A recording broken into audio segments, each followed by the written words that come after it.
Oh, everybody, you know we're going to be talking about Kyle Rittenhouse and this trial today. Whew. Happy Veterans Day to all of our veterans.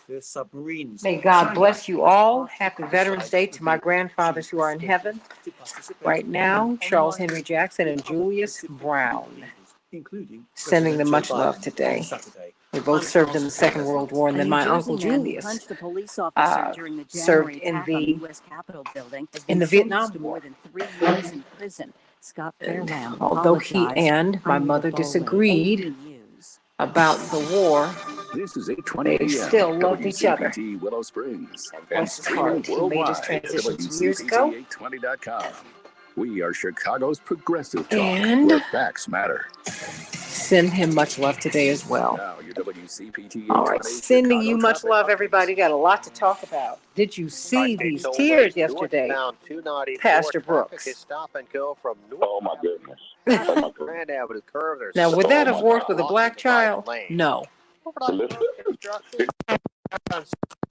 No. I mean, I think that's what rankles. And let me tell you something. I feel sad for this boy for a whole lot of reasons. I really, really do. Because, I mean, because the thing is, the compassion that I want to see black and brown children receive is the compassion that I want every child, whatever your color. I want everyone to receive that compassion. Unfortunately, when you hear, and many of my white brothers and sisters who are our morning stars who are part of this show, want you to understand what you're hearing when you hear black frustration. The same compassion that is given to Kyle Rittenhouse, the same rigor and vigor with which the legal system is trying to keep him out of prison and give him life options, is the same system that locks up our children at 13 and 14 and 15 for life. The only explanation that I can come up with, not to mention the fact that he took a life. Well, because if they 1 minute. I hope that his tears were sincere. He couldn't be human if he were not horrified by the thought that he took 2 lives. He did do that. But I want to know where his mother is in all of this, and where is his father? An absent father? Ooh, is that only a black thing? Let's talk, everybody. I mean, and I'll tell you, the absent black father theme is very offensive to me because my father was so present. As was my Uncle Saint, who didn't have children, but he took us on as his kids. Ben Reeves, Major Walker. There's so many people I know who took us on as their children, black men. This absentee black father, that narrative, I'm not feeling it. So please have Dr. Verholden up by 6:15 if you would. We're going to get you out by 6:15, 6:16, okay, Pastor? Okay. Okay, fantastic. Okay. And there were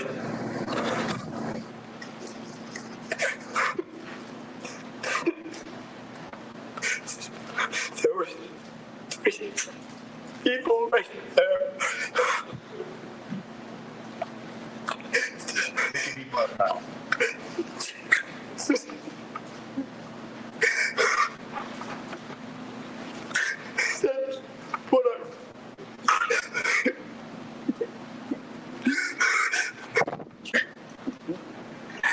That's where I run.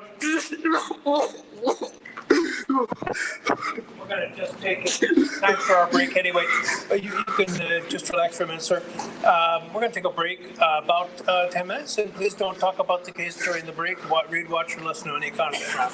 We can change the world, change the world, change the world. We can change the world, we can change the world, change the world. This is the Santita Jackson Show. War and hate to a place of love, it's not too late. Gotta save the children, we can't wait. Let's change the world. Hey everybody, welcome to the Santita Jackson Show. Happy Veterans Day to all of our veterans. Sending them much love. Everyone who has served, everyone who is serving, this day is for you. We honor you. God bless you. I'm Santita Jackson. This is the Santita Jackson Show. WCPT 820, the nation's largest progressive talk radio station, is my home, as is AM 950 radio in Minneapolis, St. Paul, the voice of progressive Minnesota. And I want you to meet my morning stars on my YouTube channel, the Santita Jackson Show channel. Everybody, please get on over there. Monique and Twyla and Jewel from New York and Dave from Canada and Linda and Andre from Chicago and Linda and Yolanda and Daryl, sending you all much love today. Everybody, get on over there if you can. But if not, go to the Santita Jackson and Friends page on Facebook. Call me at 773-763-9278, 763-763-9278. Let's talk about the Kyle Rittenhouse case. Hey, Renee. Hey, Paula. Hey, Carol from the left coast out there in Beverly Hills. Raphael down there in Brazil, sending you much love. Angela Jones down in Brazil. You have issues with the police, too. Trust me, I get it. We're going to talk more about some of those cases down there going forward. I promise you, Raphael. Mark and Joyce and Angela and everybody, sending you much love today. We've got to talk about this case because yesterday was rather dramatic. You saw Kyle Rittenhouse break down on the stand. You saw the judge take the prosecution to task. They're typically on the same side. Wow, what was up with that? And did you know that his ringtone on his phone is God Bless the USA by Lee Greenwood, which is a theme, as was pointed out in the Independent newspaper from Great Britain. It is a Trump theme. Now, mind you, the song's been popular for more than 30 years. I have to tell you, I bought the tape when I was in college because I just love Lee Greenwood and I love the song and I love the melody. But interestingly, it's been co-opted by the right wing. So that's something interesting to take note of because that's what we heard on the judge's ringtone. But there's a lot to unpack today. And of course, we will have attorney C.K. Hoffler, Robert Patillo, and Dr. Max Wolf is going to weigh in on this social issue as well. And of course, we'll have Dr. Deborah Furholden talking about what's happening in Flint with the water. They got some more money, but is it enough? Let's get to some of these headlines on Veterans Day on the Santita Jackson Show. Chicago will have a high of 57 degrees. It will rain. Minneapolis, St. Paul is kind of cool up there today. 42 degrees. It will rain. The Dow closed down 240 points. The NASDAQ closed down 263 points. And the S&P 500 closed down 38 points. In the NBA, the Bulls won. That's right. Bulls 117. The Mavericks 107. But the Warriors were triumphant over the Timberwolves. The Warriors 123. The Timberwolves 110 tonight. The Ravens will be playing the Dolphins in football. And last night, the Wild were triumphant over the Coyotes in hockey. The Biden administration announced a deal with Johnson & Johnson and COVAX, a global COVID-19 vaccination program to distribute J&J's COVID-19 vaccine to people in conflict zones and other difficult-to-reach settings.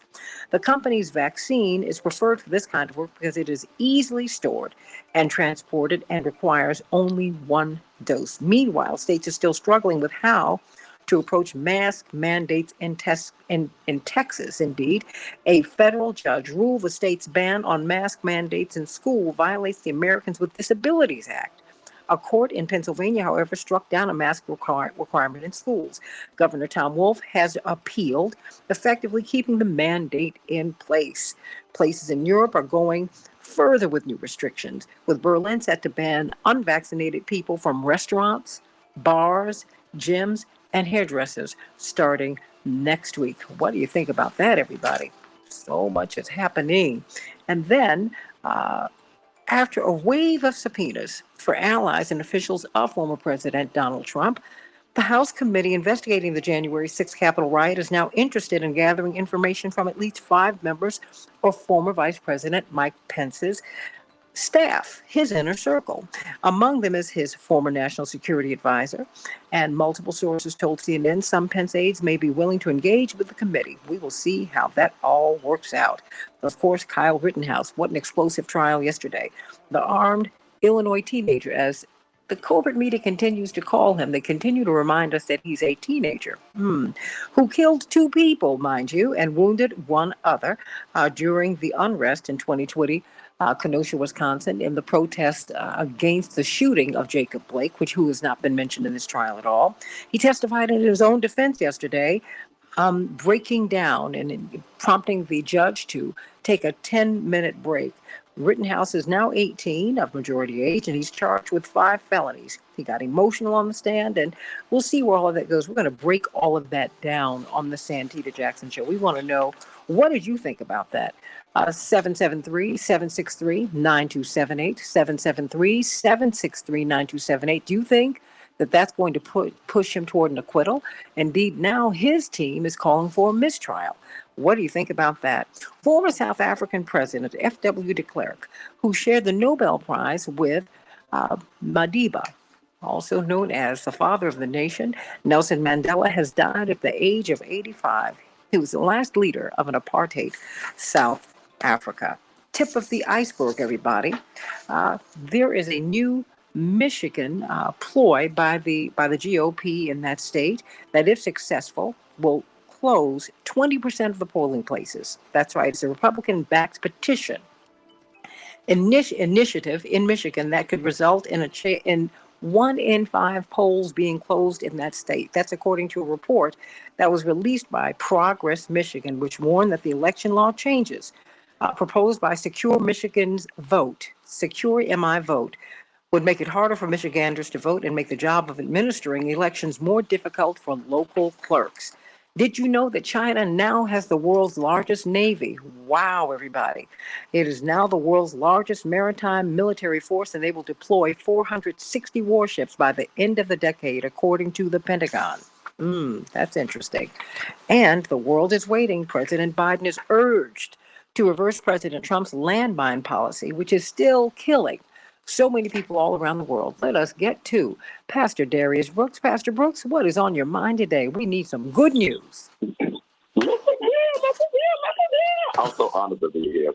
Always. I love the direction and the desire to want God's direction for my life. Every day, every morning I wake up, I say, God, direct me. And the way God directs us is through His Word. His Word is crazy, amazing. I tell Grace Hunter this all the time. 2 Timothy 1:13-14 says, what you heard from me, keep as a pattern of sound teaching with faith, love, in Christ Jesus.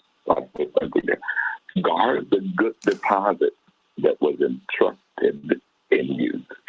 Santita, if I had to use a thought today, I'd use a thought. That's the lie. Truth is, that's the lie. Truth is, Santita, watch this. To gain trust, one must come close and dare to do it. When you don't trust God, His Word, or simple what you believe, or simply what you believe, you make a choice to figure things out on your own. You have mountains in your lives that have to be conquered. If these mountains are not moved, they can cause blurred emotions. And in this place, the enemy works hard to bring the believer down. Without differentiating a lie from the truth, we'll create fear. And fear can become very paralyzing when you let it win. It can become very paralyzing when you let it win. It will consume your thoughts. Santita, if you're not careful, you'll let the hard stuff demand too much of your attention, and they will steal your affection for life. I got to run on. A lie is a personal animal that lie horizontal, resting in a place. That's not the lie I'm talking about, Santita. The lie I'm talking about is with an intent to deceive, to create false, misleading impressions, to bring about telling lies and association of something known to be untrue with an intent to deceive. Truth, conformity to facts or actuality, the reality of a situation, sincerity, integrity, a proven, verified principle or statement that's reliable. I like this one. If there's faithful production or betrayal, either it's a truth or a lie. Santita, I got to go. Either God's going to do what He said He's going to do, or He ain't. And here, my definition of truth is: truth has no face, truth has no friends, truth has no fear, truth has no feelings, and truth takes no side. I got to go because it's 6:15. Santita, I got to share this as we close. When I call a lie, I put the truth where it is. And when we put the truth where it is, knowing the difference between a lie and a truth directs us to a future that's worth investing in. Truth keeps you peaceful and free. Amen to that. Truth keeps you peaceful and free. Amen, amen. Amen, amen, amen. You don't have to remember anything when you live in not your truth, in truth. And when you tell the truth, you don't have to reconstruct. Think about that, everybody. Think about it. You say you want peace of mind, live in truth. Not your truth. Truth is neutral. Truth is just God, okay? I love you, Pastor Darius Brooks. I love you, Pastor Darius Brooks. And you've been touring with the Tommies. I have about 30 seconds. You've been touring with the world famous Tommies, of course. You and Percy Beatty did so much to to make this group, of course, under the tutelage of the great Reverend Milton Brunson. Where will you be appearing next? We're getting ready to record again in March. A brand new CD. So keep us, Tommy'sReunion.com, Grace Central Church, 10216 South Kitchener Street, Westchester, Illinois. Tuesdays and Sundays we're open. Bring your mask and just enjoy Jesus. I tell people, Santita, if you're going to cancel church, cancel Thanksgiving too. I love you, Pastor Brooks. Everybody, Pastor Darius Brooks, Grace Central Church in Westchester. I don't know why I want to call it Madison, but I know it's north and west. But it's the Westchester, and it's a beautiful church, and you will feel the love when you walk in that place and space. I love you, Pastor Brooks. I've got Dr. Deborah Holden, who's running away from us today because, of course, she has got to travel internationally because people want her because she has got it like that. But I have to ask you before you go, epidemiologist, of course, Michigan State University Associate Dean of Public Health at their medical school. You just had a historic day. They call it an historic and momentous day. You are in Flint, Michigan. Now, there's a judge who okayed a $626 million Flint water crisis settlement. This sounds like a lot of money. Is it a lot of money? And what is in this settlement? Hey, good morning, first of all. Of course. Yeah, it sounds like a lot of money. It's not a lot of money. You got 100,000 people in the city of Flint. And then you've got people who worked, played, worshiped, and went to school in Flint, who are also eligible for a piece of that pie. By the time you start dividing all of that up, and then you've got the group of people that they say are they're the higher compensation cases. These are people who can demonstrate direct effect from the water crisis. So parents who got a blood lead test on their kids, somebody who had a, documented medical condition that was documented by a medical doctor. All of these people will be in a higher compensation category. The estimate, by the time it trickles down to the actual people, like somebody like me, I would be looking at somewhere on the order of about $2,000 to $3,000. What is this money supposed to cover? Taking a third. What is this money supposed to cover? Is it supposed to cover your medical bills? I mean, because a lot of kids and a lot of people have been injured profoundly by this. Are their medical bills covered? I mean, what are they to do? Do they have a means of getting treated? Does this cover that? Whatever your bills are, you have to pay out of your own settlement. Here's what's also really crazy, and nobody is talking about this. If you were on Medicaid, two things. If you were on Medicaid and you used your Medicaid for any health care related to the water crisis, Medicaid is entitled for reimbursement of that money, and that will come out of your settlement. The other thing is, if you are a child and you are in, the children get the lion's share of the 70% of it, of the settlement is devoted for children. If you get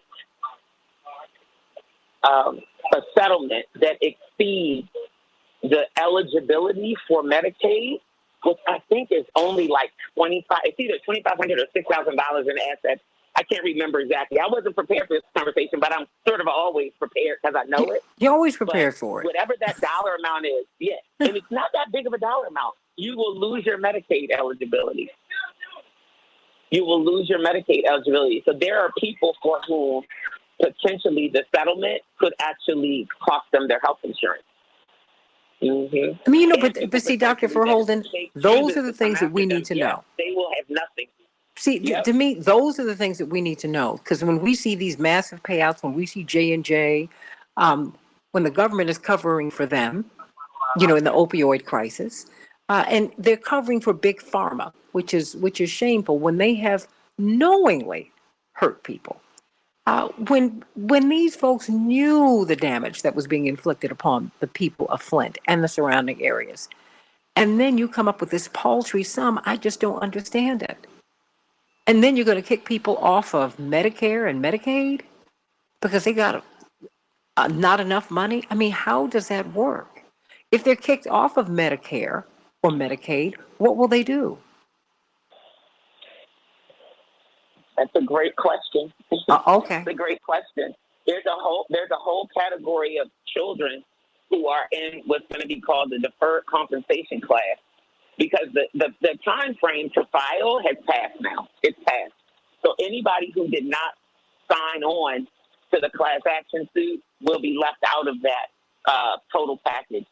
And I don't have the data, but I'm prayerful that this will be made public, because we have a right to know, to find out what percentage of people in Flint who are eligible did not sign up.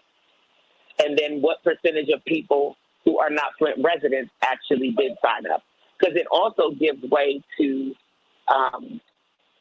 people who just want a quick grab. If you say, hey, I took my child to daycare at my aunt's house in Flint for 10 months during the water crisis, that child is entitled to compensation. And it'll be your word. And nobody could disprove that. So potentially we also will have a lot of people who really aren't eligible who will be grabbing at some of that money as well. It's really, it's a really sad state of affairs. And if you talk to people in Flint, they will tell you what they really want is justice. They want justice to be served. They want the people who did this to pay for it. And that's the thing that we still have not gotten yet.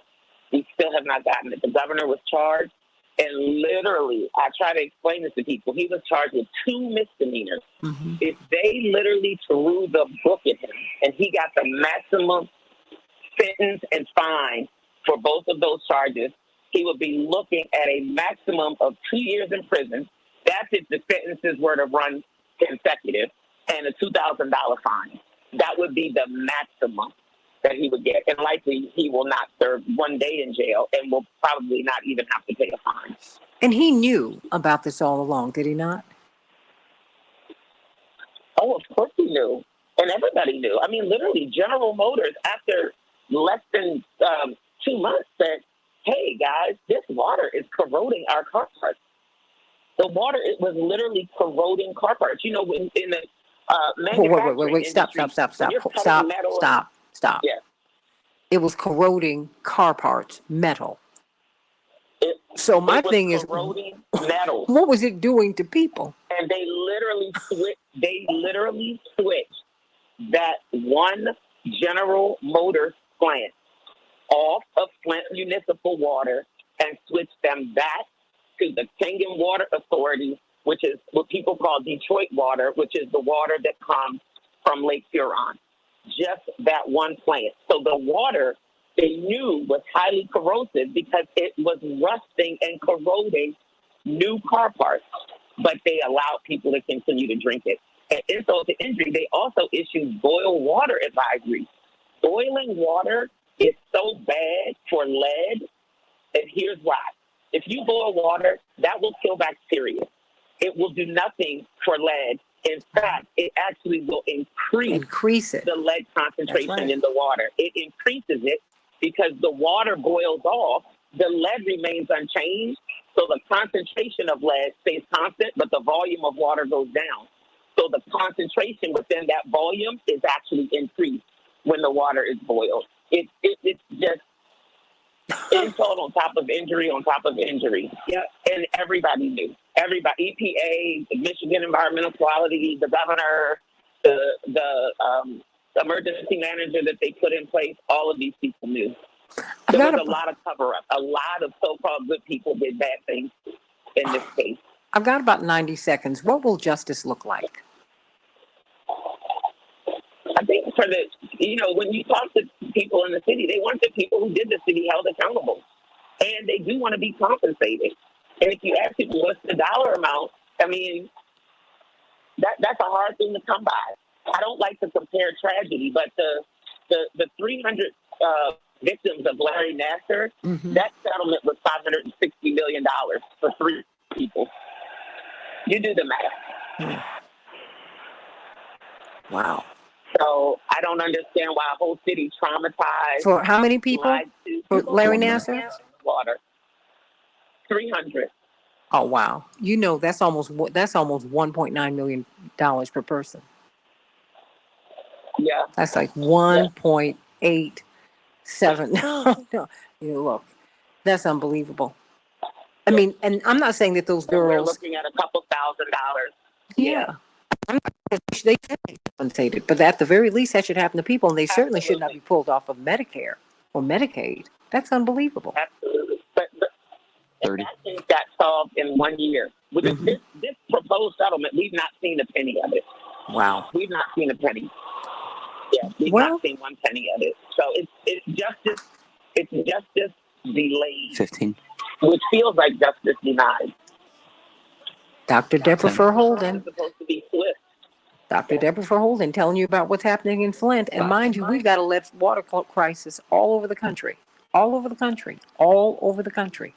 Think about that. When you talk about infrastructure, that's what is needed. The American Society of Civil Engineers said that we need more than $20 trillion to come up to speed. We got a little more than $1 trillion. Come on, everybody. We can do better. Yeah. Wishing you safe travels and much love. Cannot wait to have you back. Thank you. I will be back on Tuesday. Okay. We miss you already. Love you. Let's talk about Kyle Rittenhouse, everybody. 773-763-9278. Back in a minute. Deborah, sending you much love, girl. Thank you. I hope it wasn't too loud. I'm literally on the shuttle bus. Get off and walk into the airport. You know I had to have you today. And I just saw that literally as I was coming on the air. But I think I was so wrapped up in the Kyle Rittenhouse trial. That's what happened. So I'm so sorry about that. Because, I try to send these things. Do you have everything you need for me? I don't want to get into it too, because we're on Facebook Live now. Did you get everything you needed from me? No, I do. Okay, good. I got everything, and I submitted everything too. And I feel like a whole human being. How about that? So now you going to be with us tomorrow? No? Dr. Deb? Oh, who, me? Yeah. Sorry. It's so loud here. Oh. Let me figure that out. I don't know what the time difference is. You know what? Look, let me tell you something. Rest. We'll work it out. Okay? But we're going to miss you. But we will have you back on Tuesday. Hello? If you can figure it out, call me. Yeah, and if you ever want to go into depth on this Flint water crisis settlement, one of the lead attorneys, I worked with a lot of the attorneys on the case, and the firm that is the lead firm, I can, connect you to one of them if you actually wanted one of them to come on and break some things down. Would you come on with them? Absolutely. Okay, that's what. Yeah, if you'll come on with them, I'd like that. Toffler and Patillo are on the line. Okay. Yep. So let me let you say hello to Robert Patillo and CK, and then we're going to let you go to your yacht. Okay, wonderful. I know, right? And enjoy your yacht. I know, Wait a minute. Right? That's going to be behind the villa she's staying in. Boom. I know. You deserve it, girl. Enjoy. I'm telling you, it's the best way to vacation because I'm going with a known group of people. We're not going to be exposed to anybody except our chef and the staff at the villa. It's all ours, And I'm in Mexico. It's perfect. Girl, enjoy. That's all I'm saying. I don't have to be around people and all of that. Yeah, I'm going to get some sun for everybody. I'm so happy for you. Just enjoy. Enjoy. Yes, ma'am. Sending you much love. Ma'am. All right, have a great show. Send a text and let me know you got there, okay? I will. Just that's all you need to do. That's all I'm asking. got it. Okay, love you much. Hey. So now that we have Paul,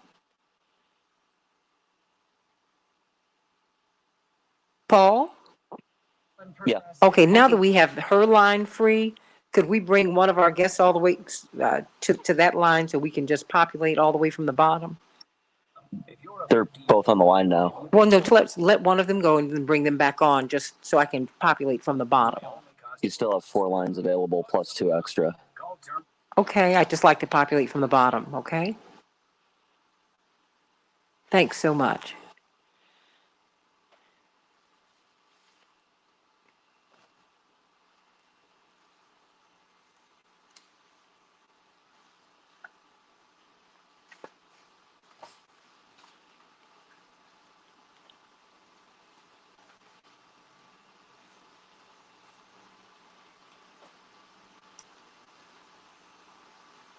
Coming back in 15. Thanks so much.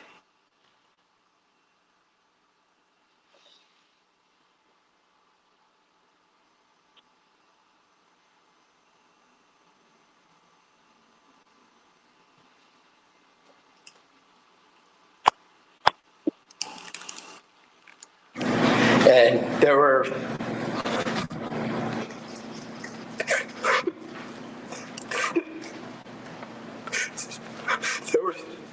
three people right there.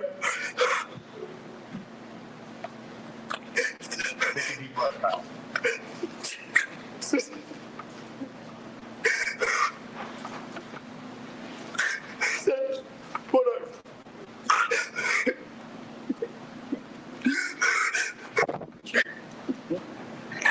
that's what I run. We're going to just take time for our break anyway. You can just relax for a minute, sir. We're going to take a break about 10 minutes, and please don't talk about the case during the break. Read, watch, or listen to any economy crap. We can change the world, change the world, change the world. We can change the world, we can change the world, change the world. This is the Santita Jackson Show. War and hate to a place of love, it's not too late. Gotta save the children, we can't wait. Let's change the world. Wow. Welcome back to the Santita Jackson Show, WCPT 820, the nation's largest progressive talk radio station, AM 950 Radio, the voice of progressive Minnesota. I want you to call me at 773-763-9278. You can text me at that number as well, 773-763-9278. Again, 773-763-9278. Of course, the voice we just heard was that of Kyle Rittenhouse, the young man who killed 2 people and shot one other in the Kenosha unrest that resulted from the shooting, the near killing, the paralyzing of Jacob Blake. Jacob Blake, a young African-American man who was with his family. He was shot by the police in front of his babies. And it prompted a lot of unrest. A lot of unrest was prompted in 2020 behind the killing of George Floyd. Basically, we saw a snuff film. We saw a young man killed before our eyes. It was traumatizing while we were in the midst of this pandemic. And so we've got a lot to talk about today on the Santita Jackson Show because this trial has been riveting. And it was especially riveting yesterday as we heard that, as we saw this now 18-year-old young man break down and just come apart. And as we saw the judge compassionately suspend the court, he said, we're going to stop everything for 10 minutes so that he can get himself together and continue to testify. But then we saw the judge outside of the view of the jury really upbraid the prosecutors. I mean, and many people are wondering, does he favor the defendant, that is Kyle Rittenhouse, or does he favor the prosecution? Typically, the prosecution and the judge, they seem to be on the same side, but we're not seeing that here. So, Kyle Rittenhouse, for his portion, kept saying, I didn't do anything wrong. I defended myself, even though he did say, well, we're going to let C.K. Hoffler break it down and Attorney Robert Patillo break this down. Because there's a whole lot here. And as I was doing more and more reading, it just gets murkier and murkier, CK. I mean, we find that's an interesting little tidbit that Judge Bruce Schroeder, in this trial, who's really issued some very interesting edicts, I would say. The people who were shot are not victims, they're looters and rioters. He has a ringtone that we heard yesterday, and it's a theme that has been promoted by President Trump. It's a song by Lee Greenwood, God Bless the USA. One of my favorite songs, quite frankly. Bought it when I was in college back in the 80s. And but the right wing has really embraced that song, and it's very interesting that that's the ringtone on his phone. So, C.K. Hoffler, talk to me. Kyle Rittenhouse's lawyers have asked for a mistrial. Many people are writing. Elie Mystal from The Nation magazine. Do not be surprised if he is acquitted. I hope everybody is prepared for Kyle Rittenhouse to go free. It's just, wow. What are we looking at? What happened yesterday? Good morning, Santita. Well, what happened yesterday was the reality that we're all seeing of the sense of injustice surrounding the entire Kyle Rittenhouse trial. From the fact that it took one day to select a jury on a case that is of this magnitude, the fact that we have a young 17-year-old at the time that he committed these heinous crimes, I would submit, these alleged heinous crimes, a 17-year-old who violated many laws, who was someone who obviously didn't have a lot of parental guidance, but it didn't matter what guidance he had at the time. He went into a foreign state. He had an assault rifle. He walked down the street. He injected himself into chaos, and he shot and killed 2 people and injured a third person. It took one day to pick this trial that had just as many issues in it as in the Ahmaud Arbery case. And we see a judge that appears to be biased. When I say biased, he is definitely appearing not to be pro-prosecution, or he's more in favor of the defense case based on his rulings. For a judge to be upset because of the conduct of lawyers, that is not unusual. I tried a case for 97 days, Willie Gary and I, many years ago, for 97 days with a judge who yelled at us consistently, who was known to have racial animus. This was in Gainesville, Florida. It was just very, very difficult. We won that case against the odds. The jury gave us a blockbuster verdict, and the jury ultimately was pulling for us. But it's very, very difficult to try a case under those circumstances. As to the substantive issues, Kyle Rittenhouse's testimony was, in some respects, the most powerful part of the defense's case, without a question. Because he looks like an innocent little teenage cherub boy who just got caught up in some stuff. And that's unfortunate because he committed heinous crimes. I think his performance was half performance, half just the reality hitting him that he had committed these crimes. But let's be very clear. It was a strategic move to have this young boy who was instantly relatable because of his youth to both men and women. To see him cry because really of the gravity of where he was, I don't know if I saw a lot of remorse, a lot of gravity. He was exceptionally well coached. He pitched it the right way. And I would agree, do not be surprised and dismayed. Be dismayed, but not surprised if he is acquitted, because the prosecution has not, in my humble impression, brought on the type of witnesses and the type of evidence that would blow that characterization that Kyle Rittenhouse so expertly portrayed of himself out of the water. Now, things could happen in cross-examining the witnesses, but if I were the defense, I would wrap things up today. They're on a high. You've got a judge who was admonishing the prosecution. And I'm just saying, when the defense moved for a mistrial, Santita, that was merely to preserve the record. Let's be very, very clear.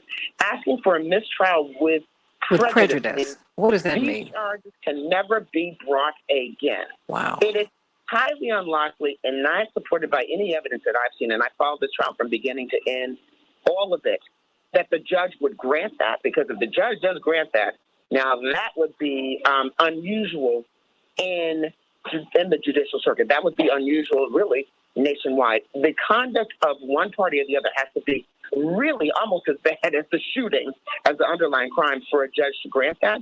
Yeah, the judge is mad at the prosecution, but I can tell you as a trial lawyer and a zealous advocate for my clients, you really are there to be an advocate for your clients. You have to play by the rules. You got to respect the court, respect the judge.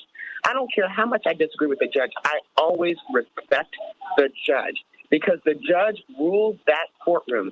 And even if the judge is predisposed to not liking you, liking your client, it's the jury that you are appealing to. So it would be very unusual for the judge to grant that mistrial. Having said that, this judge has been a little volatile, and he's not the only judge in the world that's been volatile, but I do think that right now the defense has the upper hand. It's unfortunate, and it's because of all the things that I've said thus far, Santita, and that's how I set this table. So I want our listeners, and in the case when I'm doing television coverage, our viewers to be prepared for what could be an acquittal of Kyle Rittenhouse across the board. They don't even have the count that he violated curfew, which clearly from his testimony, he knew there was a curfew, he violated it. By the way, Kyle Rittenhouse had been driving without a license, by the way. Kyle Rittenhouse was using an assault rifle against the law, by the way. Kyle Rittenhouse was on a premises without being invited, talking about he was defending the property, without being invited. That's a violation, by the way. Kyle Rittenhouse inserted himself into the protest, and he is the only person, by the way, that shot and killed someone. The only person, and he's the only minor that was involved in that insurrection who dominated with an assault rifle with the intent to do something. He testified, and by the way, he lied, not misrepresented, but lied, when he said he was there to render medical assistance. He had not enough training to do that, and he admitted on the stand that was a lie. So let's just put it where it is. But having said that, when you have one day to pick a jury on a case that is this significant, that has so many issues, you get what you put time in for. I would have expected at least 2 weeks in picking that jury with all the issues. And one day means that they don't even know the slightest about these jurors. And I suspect that these jurors might not be as open-minded to hearing all the evidence as we would like them to be, but I don't know. Because again, one day to pick the jury, you don't have insight as to how they feel about all the critical issues in this case, in my humble impression, based on the jury selection process that I am aware of that took place there, unfortunately. Wow. Robert Patillo, what's your take on this? Well, it's interesting because this very much, it seems that the prosecution is not trying to win this case. Because everything that I've seen thus far are the things you would do if you weren't trying to win a case. This is an open and shut, very simple case that the prosecution is making far more complicated than it needs to be. So on the point of the judge admonishing the prosecutor, the judge was absolutely correct in his admonishment. You have a pretrial motions where you basically set the rules of the trial. What evidence comes in, what evidence doesn't come in, what witnesses can be called, what witnesses can't be called, what you can talk about, what you can't talk about. So those are the rules of the road. Midway through the trial, the prosecutor kind of to a sponte decided that he was going to try to introduce some of that evidence that the judge specifically said you can't introduce. And that is when the judge admonished him. Additionally, he started going into propensity evidence. Propensity evidence is, this guy has a tendency towards doing things. He previously has made comments. Now, that's not material to what is going on in the current case, but it paints them in a bad light. And prosecutors try to do this often. You have 404B motions that are supposed to prevent these things. But I've had trials like that where prosecutors have tried to sneak evidence in that we've already agreed, and the judge has ordered not to put into the evidence. And I've nearly gone to jail. I literally almost flipped the table over, and the judge had to put me in handcuffs because you have to zealously represent your client, and you cannot unring a bell. The judge can instruct the jury to ignore a certain testimony. There's no way to make a human being ignore something that they have heard. So the judge was absolutely correct, and I frankly think that if this wasn't such a high-profile case, they would have called a mistrial on it based upon that. My I've been a defense attorney my entire career, so I understand exactly what the defense was doing, and that's not sloppy prosecution work. That's unethical prosecution work. That is not bending the law. That is breaking court procedures. That is doing whatever it takes to secure conviction against the manifest weight of the evidence. And if you look at the cross-examination that the prosecutor did of Kyle Rittenhouse, one thing that they tell you this in high school mock trial. When you're doing a cross-examination, the lawyer is the one who is testifying, and the witness is only confirming what the lawyer said. So because of that, you don't ask open-ended questions. You don't ask a question, well, what were you doing there? Why were you there? Wasn't it your intention to? That's something you do on direct examination to allow your witness to testify. You're kind of helping them along and keeping them on the path you want them to go. When you're doing a cross-examination, you say, isn't it, you lead them, you say, isn't it true that you left your house on such and such date? Yes. And you drove across state lines? Yes. You brought an AR-15 with you? Yes. You took that AR-15 and you went into a crowd? Yes. You pointed that weapon at other individuals? Yes. That is how you do a cross-examination, so that the lawyer is laying out the story and the witness is only confirming it. This lawyer was doing an Oprah interview. It was like Kyle was sitting down with Gayle King or something to, tell his life story and how afraid he was at the time. And because of that, that was the strongest point that the prosecution was going to have to be able to hammer things home. The very rare opportunity to get the defendant on the stand, because no one ever puts the defendant on the stand, because it's so easy to twist them up, to turn them up, and have them tell on themselves if you have an expert prosecutor who's able to do so. And this prosecutor was clearly not up to snuff on those things. So I would not be surprised if there's an acquittal in this case, because the prosecution, the state, has failed to prove their point. There's a very easy point to prove. All you have to prove is that he was that at the time of the killings, he was not in fear of his life. How do you, or he was not a real subjective fear of his life. So how do you prove that? Well, after he shot the people, did he immediately run to the police and say, hey, rescue me, there's a mob trying to kill me? Or did he go home and go to sleep? He went home and went to sleep. When he had a conversation after the shootings, did he tell his friend, oh my God, there was an angry mob trying to kill me, I had to defend my life, and then break down crying like he did on the stand? No. He told his friend, I just killed a bunch of people, and then went home. So the prosecution isn't even trying really to prosecute this case. And I think it's very clear. I would not be surprised if there's a mistrial granted. It probably won't be, just because of the high profile nature of this case, but I think in most cases it would. And I wouldn't be surprised if there's not sanctions filed against this prosecutor for trying to bend those ethical rules simply in order to buttress a case where they've bungled so badly. Call me at 773-763-9278. 773-763-9278. I want to know what your thoughts are. Linear Bob out there in Silicon Valley out in California wonders, is the prosecution trying to throw the case? Let me see. Joyce says it's a setup between the judge and the prosecutor. Mistrial. Free Kyle. What do you think? It's because CK, I'm not a lawyer, but it doesn't even, I'm like, wait a minute, when are they going to get this boy on curfew? I mean, and now you tell me he was driving without a license. I want to know what his mother's role is, CK.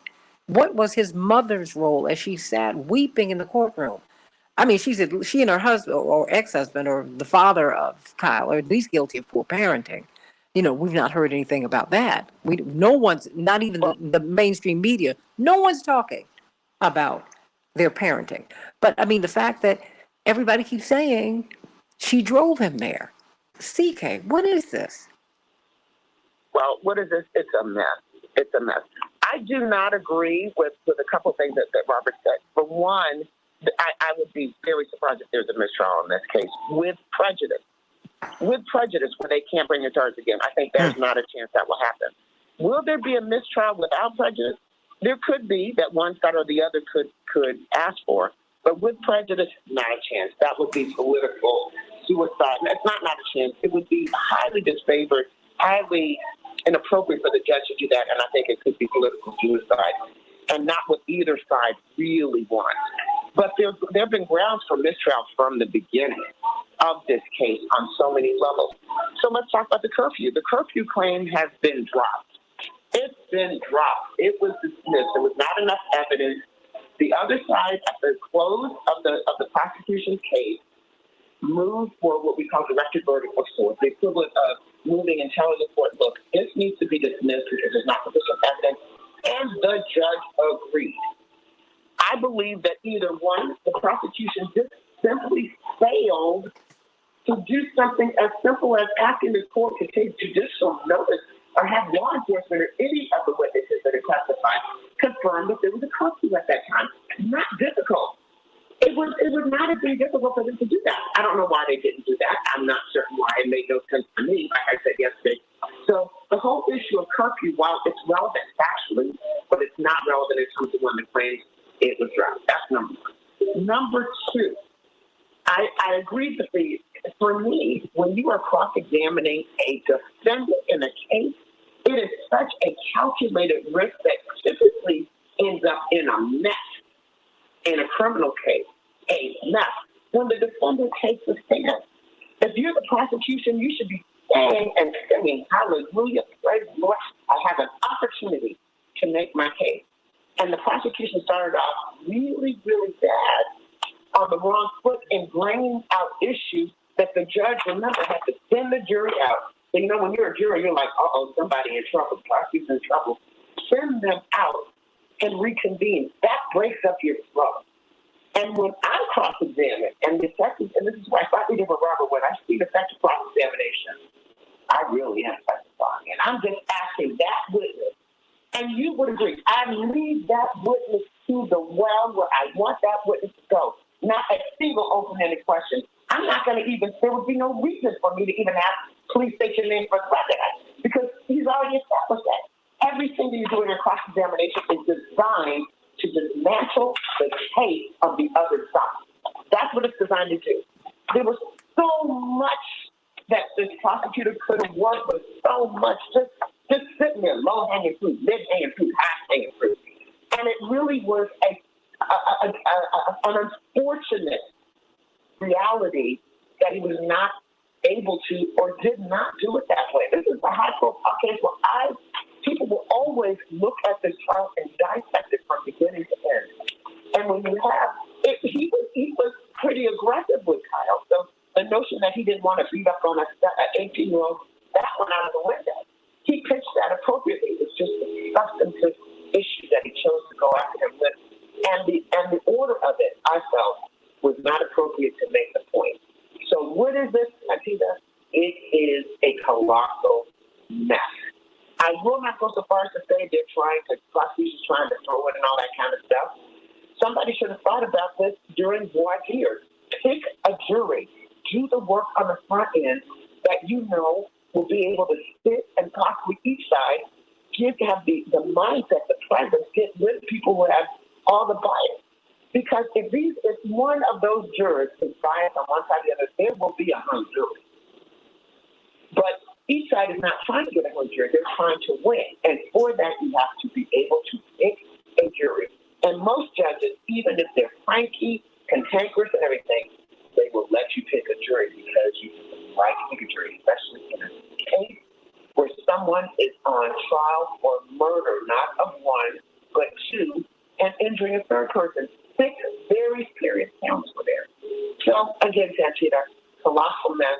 Let's see what happens today. But people must brace themselves for the acquittal across the board on the remaining counts. And that is a tragedy beyond tragedy.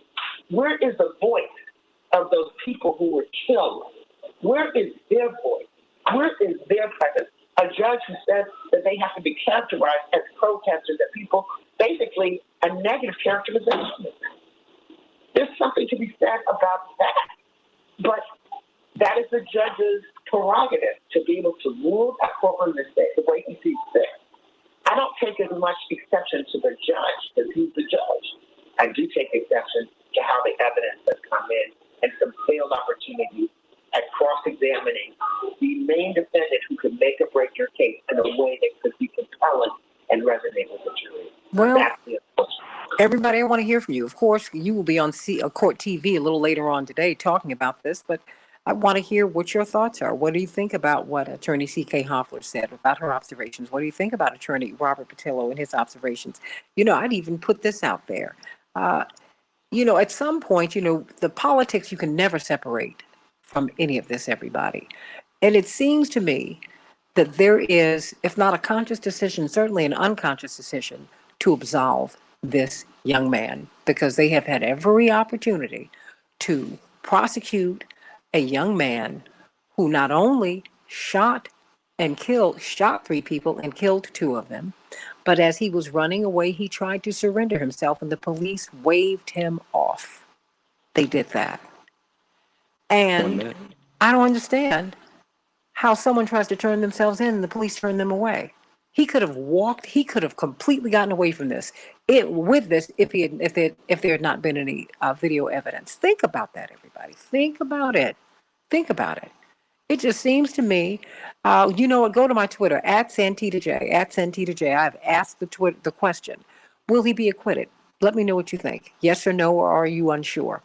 @SantitaJ, I'm going to put it up there. My Twitter poll question, it is, I just want to know what your thoughts are, really, in real time, because this is something that it's just stunning to see. And who's on the jury? We've not heard about 15. that. Who's on the jury? Who's there?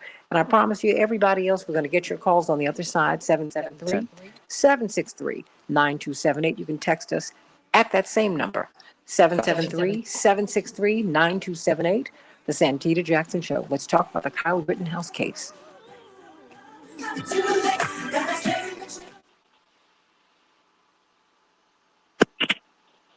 All right, keep talking, everybody. We're on Facebook Live and on YouTube. I mean, at some level, I think these people, they do want to absolve him. I really do. And how is it that Jacob Blake has not even come up in this at all? Well, Santita, also, I just want to, I've done trials like this plenty of times, and I've never heard the 17-year-old who killed a few people referred to as a kid. And a teenager ever. Constantly? And a teenager constantly are talking. If you put a 17-year-old black kid who killed 2 white people on the stand He's a man. or on trial, he's a man. They bring him out there in shackles and handcuffs and an orange jumpsuit. They make sure that his head is down, his hair is uncut and uncoiffed, that he looks as criminally as possible. The prosecution's tone even is not, this poor kid got caught up in a bad situation and was really just trying to help. Just the way that they are portrayed and the ethos of it is completely different than the way that we treat this, poor little Kyle. He was just out there, and think of the narrative they've been putting in the media for the last year. He just wanted to be a police officer so bad, and he wanted to go protect property. That doesn't even make sense. And the prosecution not even keen. Just think about that narrative and how dumb that. Imagine me going into trial and saying, little Quavon, he just wanted to be a cop, and he'll try to protect property. That's why he took his gun out there. He'll get laughed out of court. But somehow, Quavon had to kill those 2 white people because he was trying to protect property. And I had to defend myself. And that was, but he was very well prepared. He was. I agree with Robert 100%. The characterization is ludicrous. It vexes me so much. It upsets me so much because there literally is no consideration for 2 things that are usually all around criminal cases. One, the people who were actually murdered, the victims. There's no one who's being portrayed as someone who was a victim. Who was not only because the judge won't allow that terminology, that's not what's critical. It's the fact that 2 people died and 1 person was injured, and you heard from the injured person. They are not in any way appearing to be people who in any way, shape, or form are perceived as someone who was hurt in this. And that is what I find to be absolutely positively amazing. 2 people died, and they've been demonized. Rosenbaum, he's been made, his psychiatric condition. The people who are dead and have no ability to defend themselves are demonized. And you have this young man who killed them. And that's the first thing. The second thing, Jacob Blake, does anyone remember why there were protests? Not a single mention, no, nothing, Jacob Blake. Why? And that is so important because that's the backdrop. That sets up who Cal Rittenhouse, in my humble impression, really is, who is someone who does have racial animus. He was there. I think the anticipation really was that the protesting and the looting and all of the stuff that was negative that he felt he needed to go out there with his AK-47 was going to be because there are going to be a lot of black folks that he needed to do what he needed to do. The pictures of him with the Proud Boys and other groups, that is something that is not to be diminished. But okay, the prosecutors made a decision they're not going to try the case that way. Then use all the other evidence. And it's so easy to play Monday morning quarterback. I recognize that. But I feel like we have to call it the way we see it. And the outcome of this case is more than likely going to be a severe disappointment and perceived as a tragedy in terms of justice. And I just want people to be prepared to understand why. And I think Robert and I are giving you an idea of what could normally happen in a case like this. When you lay evidence, what you have to do, the prosecution has to prove their case. The defense only has to poke holes in it. That's what reasonable doubt is. And they've been poking holes left, right, and center. And one of the holes they're poking is that this young little cherub, innocent little boy who just got caught up in some mess trying to defend himself. He was just trying to defend himself because there was pandemonium. The prosecution should have presented a clean, as Robert said, simple case. And they could have. You have to demystify. Take out all that craziness and you're right, Santita, they could have. They could have. Present the case so the jury can absorb it. Not all this other side show to the side. No, but see, that's my point, though, CK. That's my CK. That's my point, CK. They are purposely and purposefully doing this. Here, not at all. They're all in it. They are all in it. The decision has been made to get this boy off by any means necessary. As I'm watching black and brown children march up the pipeline as children. You were involved in a case where they put a kindergartner, a 5 or 6 year old black girl in the back of a police car because she was misbehaving in school. And 1 minute. She had a meltdown, which I hate to admit, when my kids were their age, they had a meltdown or two as Kids well. have meltdowns. She had a meltdown. Mm-hmm. Kids have meltdowns. That is what kids do. That is what elementary schools are prepared to handle. A child is having a bad day, a meltdown for whatever reason. But black children are adultified. They're adultified. Look, the compassion that you want to give to Kyle, give it to him. But don't kill him. I mean, what is wrong with the culture here? 15. What is wrong with the culture here? You can't be wrong. This is crazy. It's crazy, and that is what is wrong with our culture. I tell you, it's what's wrong with the culture. Anytime some people can't be wrong, what's wrong? What's up with you? It's nuts. You can never be wrong. That's the problem with the majority of the culture right now. You can never be wrong. So you never have to say you're sorry, and you keep on doing wrong. And you think we're going to be blessed?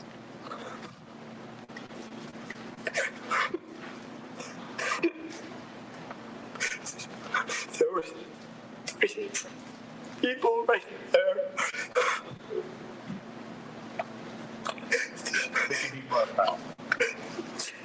That's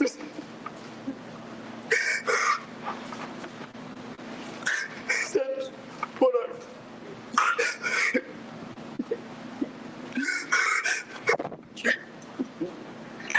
That's right, Ron. We're going to just take time for our break anyway. You can just relax for a minute, sir. We're going to take a break about 10 minutes, and please don't talk about the case during the break. Read, watch, or listen to any economy. We can change the world. Change the world, change the world. We can change the world. We can change the world, change the world. This is the Santita Jackson Show. More and hate to a place of love. It's not too late. Gotta save the children. We can't wait. Let's change the world. Back with more of the Santita Jackson Show. It is Thursday, November 11th, 2021. We're talking about the Kyle Rittenhouse case. Call us 773-763-9278, 773-763-9278, and go to my Twitter page, at Santita J, and answer the question, will Kyle Rittenhouse be acquitted? What do you think? Yes, no, or you're not sure? Yes, no, are you not sure? At Santita J. It just came to me. I said, let me do a quick poll. Let me find out what you all are thinking. I mean, because I think that this is a great moment. 50% of you say that yes, and 50% of you, 17% of you say no. 33% of you are not sure. Not sure. Call us at 773-763-9278, 773-763-9278. I'm Santita Jackson, coming to you from the nation's largest progressive talk radio station, WCPT 820 and AM 950 radio, the voice of progressive Minnesota, up in Minneapolis, St. Paul, sending all of my people, Reverend McAfee and Gary Hines and Chad Larson and everybody at AM 950 radio, all my love today. So let's get to some of these headlines so that we can get right back into this discussion with attorney C.K. Hoffler, who will be on Court TV later on today, really examining this case, and attorney Robert Patillo, Southeastern Regional Director for Rainbow Push, and civil rights lawyer, brilliant civil rights lawyer. Of course, they host their own shows on WAOK. CK every Tuesday at 11 Eastern Standard Time, and of course from 1 to 4 every Sunday Eastern Standard Time, Robert Patillo. Let's get to these headlines, everybody. It's Veterans Day, sending all of our love, dedicating our show to all of our veterans of every war, and our veterans who are in the making, people who are serving in our militaries. We send you so much love today. Thank you for all that you do, and special love to your families as well. And I send love to my grandfathers in heaven who served in the Second World Wars, and my uncle, Julius, who served in the Vietnam War. God bless him. God bless them all as they are in heaven. Chicago, we're going to have a high of 57 degrees. It will be rainy. Minneapolis, St. Paul, 42 degrees. There will be rain. The Dow closed down 240 points yesterday. The NASDAQ closed down 263 points. The S&P 500 closed down 38 points. In the NBA, the Bulls were triumphant over the Mavericks, 117-107. But the Timberwolves fell to the Warriors. Warriors 123, the Timberwolves 110. The NFL tonight, the Ravens will be facing off against the Dolphins. And in hockey last night, the Wild were triumphant over the Coyotes, 5-2. The coronavirus, everybody, it's still making the news. The Biden administration announced a deal with Johnson & Johnson and COVAX, a global COVID-19 vaccination program to distribute J&J's COVID-19 vaccines to people in conflict areas and other difficult-to-reach settings. The company's vaccine is preferred for this kind of work because it is more easily stored and transported, and it requires only one dose. In the meantime, a federal judge has overturned Texas Governor Greg Abbott's ban on mask mandates in Texas schools. F.W. de Klerk, who the last president of an apartheid South Africa, 85 years of age, who shared the Nobel Prize for breaking apartheid in South Africa, he shared it with Nelson Mandela, has made his transition at the age of 85. And did you know that China's Navy is now the world's largest? They will be deploying 460 warships by the end of the decade. Wow, they are now larger than the United States, at least their military is. Wow, wow, wow. And now there's a report that the Michigan GOP have an initiative that could shutter 20% of polling places if successful. We'll be talking about that more and more so we can make sure that that does not happen in the state of Michigan. Of course, we have got Chappelle Wells. I know you want to comment on Kyle Rittenhouse, but you've got celebrations by us because everybody wants to know how they can get your food for the holidays, Chappelle. Chappelle, celebrations by us. Talk to us. Yes, Santita, I definitely want to comment on Kyle Rittenhouse, but I wanted to say that we are still up until November 19th, and we're accepting all your orders for your... Okay, wait a minute, Chappelle, we can barely hear you. Can you hear me now? Okay, now something going on in the background. Okay. Okay. Yes. We are taking orders for your turkey, your dressing, as well as also your side dishes like your mashed potatoes, mozzarella, Cajun pasta, as well as also your sweet, your caramel cake, your banana pudding, your peach cobbler, your German chocolate cake, whatever your needs are. Hit us up at 708-526-4546. That's 708-526-4546. And you can always reach us at celebrationsbyus.org or Celebrations by Us on Facebook, and we'll be happy to assist you and take your orders to the 19th of November, Santita. Okay, now put on your other hat. You called about 15 minutes ago. What's on your mind today? Yes, in regards to Rittenhouse. You know, we have been watching this trial unfold, and I've always said it from the beginning, since the first day of the prosecution's case, that they are not helping themselves. I think that, you know, what was shocking to hear when Kyle was on the stand yesterday when he fake cried, because everybody's talking about, oh, he broke down on the stand. Dude was trying to force tears out his eyes. Nothing came down his face. Not a drop of tears came out his face. So I'm sitting up here like, you know, no. See, I would have came out as the prosecutor clapping. Great job. Great performance, Kyle. Now let's get to it. Why were you out there? Why did you run into danger? And I don't think that the prosecution made that case. He didn't make the case, so he was very frustrated with the judge, because the judge wouldn't let certain things in. And I do think that the judge is very biased. However, he had so much evidence that he could have used, and you can't trip up a 17-year-old. Why are you an officer? Why are you there? But it was shocking for me to see Kyle give the description of how he went to the Antioch Police Department, and he told them that he had just shot and killed somebody, and they told him to go have a seat in the lobby. I had posted on Facebook yesterday, if Rittenhouse was black, you think that first of all, the Kenosha policeman would have shot him dead on scene when he came and approached and tried to surrender himself. Ain't no way that Antioch police would take a black boy who said he just killed somebody and make him sit on a bench uncuffed. So I said more than anything, I said that the Rosenbaum and Kruger family are going to finally understand what injustice is like for black people in America, because he's going to get off. I don't see any other way that he's not going to get convicted. You know, it's just sad, because these families have gone through this tragedy and nobody is speaking about them. They're speaking about Rosenbaum like he was an aggressor. Sorry, he didn't have Ryan gonna get you. What happened was Cal thought he was big and bad because of that rifle. And Rosenbaum was like, you gonna keep pointing that gun at me, I'm gonna take this gun away from you. And they never really gave Rosenbaum, a narrative of actually trying to de-escalate what Kyle was doing, because he felt empowered with the AR-15.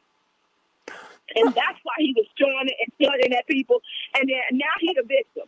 I was just trying to isolate the person that was trying. Shut up. I wish I would have been the one who was prosecuting him. Because, baby, I would have been like, great performance, Kyle, but I didn't see not one damn tear come out your eye while you hyperventilating, trying to force some tears out your eyes. And I was so upset, because I was watching Court TV, I was watching all the news media, and they were just like, oh, he broke down on the stage. He did not cry. Stop lying. It was only one black girl on Court TV say Kyle was doing the most, but I ain't seen not one tear come out his eye. I said, you the only person that saw that? Out of all these attorneys who've been on the TV station, you the only one who saw that not one tear came out his eye. So y'all need to stop saying that. No tears. Kyle did not make a tear. That's all I got to say, Cynthia. Mic drop on that. I mean, and I want to know, what about his mother? Huh? I mean, Why has she been excluded from all of this? I don't understand that. Where is his mother in this? It has been established that she drove him to Kenosha. Why are we not talking about her? Why are we not talking about the 3 people who were shot and the 2 people who were killed? Are we not hearing about their families? I mean, and the corporate media, they're guilty because they're in on this too. They haven't sat down with the Rosenbaum family. This young man had bipolar disorder. He wasn't even there for the protest. He just happened to be there. Come on. This is this is so obvious. This is so obvious. CK, your thoughts, and then you, Robert Patillo. CK? Well, Santita, if we juxtapose this to the Ahmaud Arbery case or the George Floyd case, let's start with George Floyd. The George Floyd case, there was a lot of discussion about George Floyd's family, the deceased, the person who was killed, just like the 2 people who were killed here. His family, his girlfriend, his this, his that, what he did when he was 2.5 years old, all about him, his parents, all that kind of stuff. That became relevant in the case. It's interesting, like you said, that it's not in the case here. But I think the other thing that is absolutely positively the case, when we talk about what about his mother, there may be motions in limine, there may have been rulings that we're not aware of, pretrial rulings, where the neither side are able to address certain things. That just happened, and we may not even know about that. But that doesn't stop corporate media or any media from raising the question, what about his mother? He was a minor at the time that he murdered these people. Where is her role? What is her role? Has she been charged? The young man, his best friend who bought the assault weapon, was charged. He was facing time. He cut a deal. So what about his mother? What about reckless endangerment? I mean, there's so many elements of this that we don't see play out. Some of it could be because there's a judicial determination that we don't know about, but some of it could be because the questions weren't asked.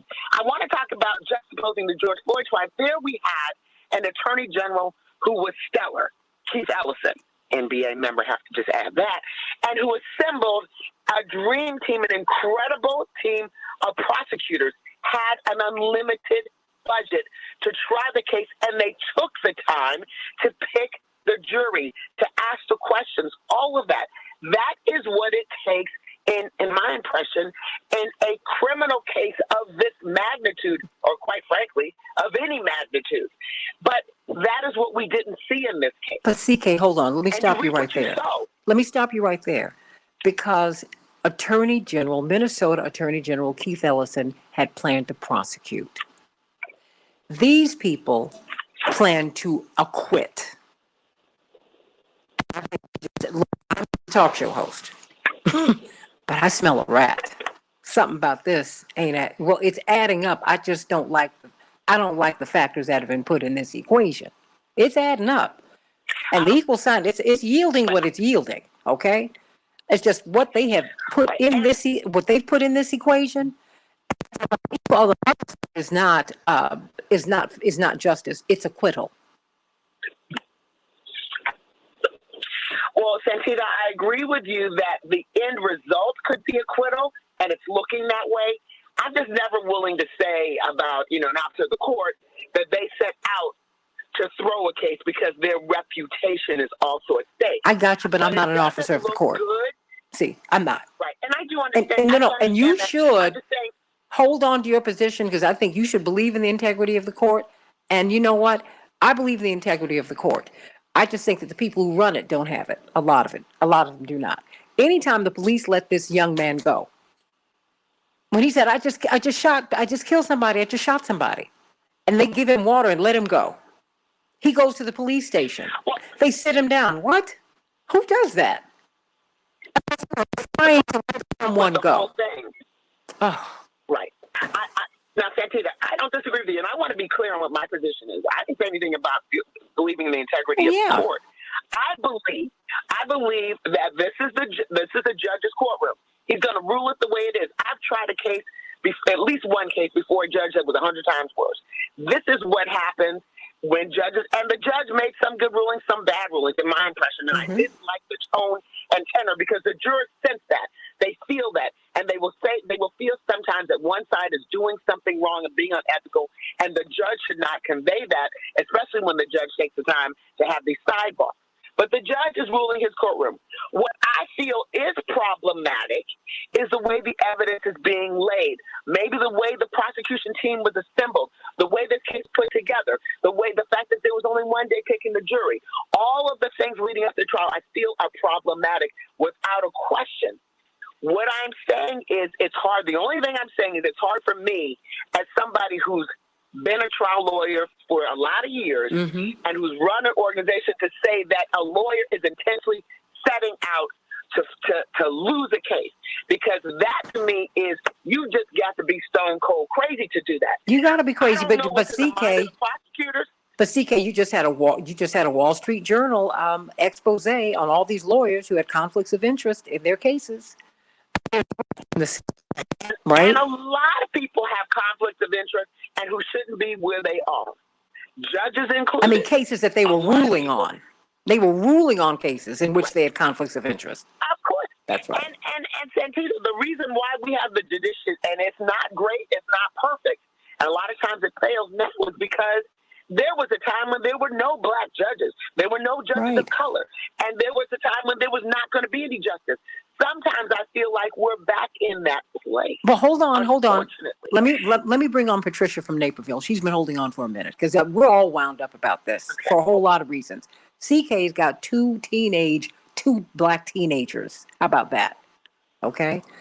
I've got teenagers and one who's in his early 20s, a nephew, and a godson, scared to let him go out. See, because even when our children are acting right, they're not safe. Not safe. Right. I mean, and this is, Patricia, what's on your mind? Well, a couple of things. Number one, I was stretching my eyes so tough. I'm saying, this boy is not crying. You know, I'm a mom. You were stretching your eyes. Oh, yes. I was stretching my eyes. I must not be seeing right because he's doing all the tones, but there's no tears. You know, and so okay, all this is staged, right? So, okay. But, and then I'm saying, okay, the judge doing certain things, he had a right to do certain things, but it's like the prosecutor is not even trying to win. It's like he's helping the defense to win, mm-hmm. you know, and doing all kind of stuff. You know, it just drives me crazy.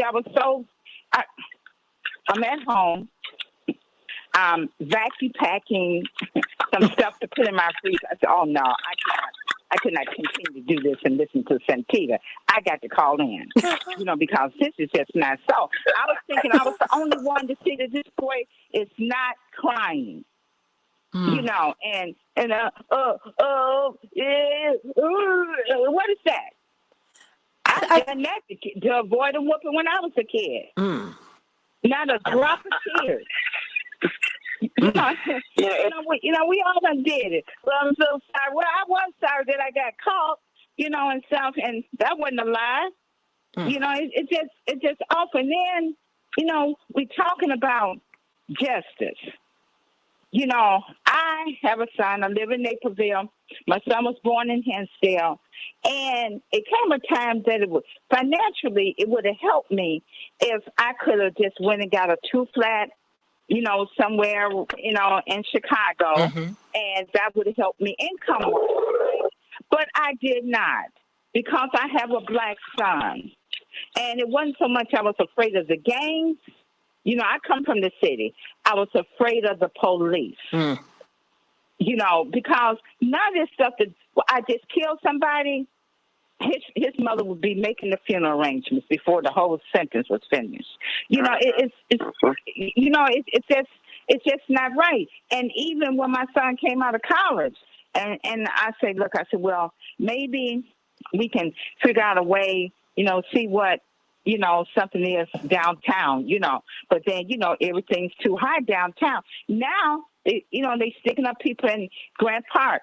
None of this stuff would happen. None of the, things that happened to this young man, if that fella was black, no. I just killed somebody? Are you nuts? And then plus, not to go and tell the police anything. And because people have went to jail for stopping to help somebody, and before you know, when the police get there, because you black, you handcuffed. Miss Patricia, what disturbs me about this, and I to say this, I have about a minute to go before I have a hard break. I want everyone who goes into any system to be treated compassionately. And I think that when you do something that is wrong, you need to be shown the error of your ways. There's an old African story in which people, instead of sending people who commit crimes to jail, they put them in the middle of the village. And everybody in the village walks around them and tells them all the good things that they are, right?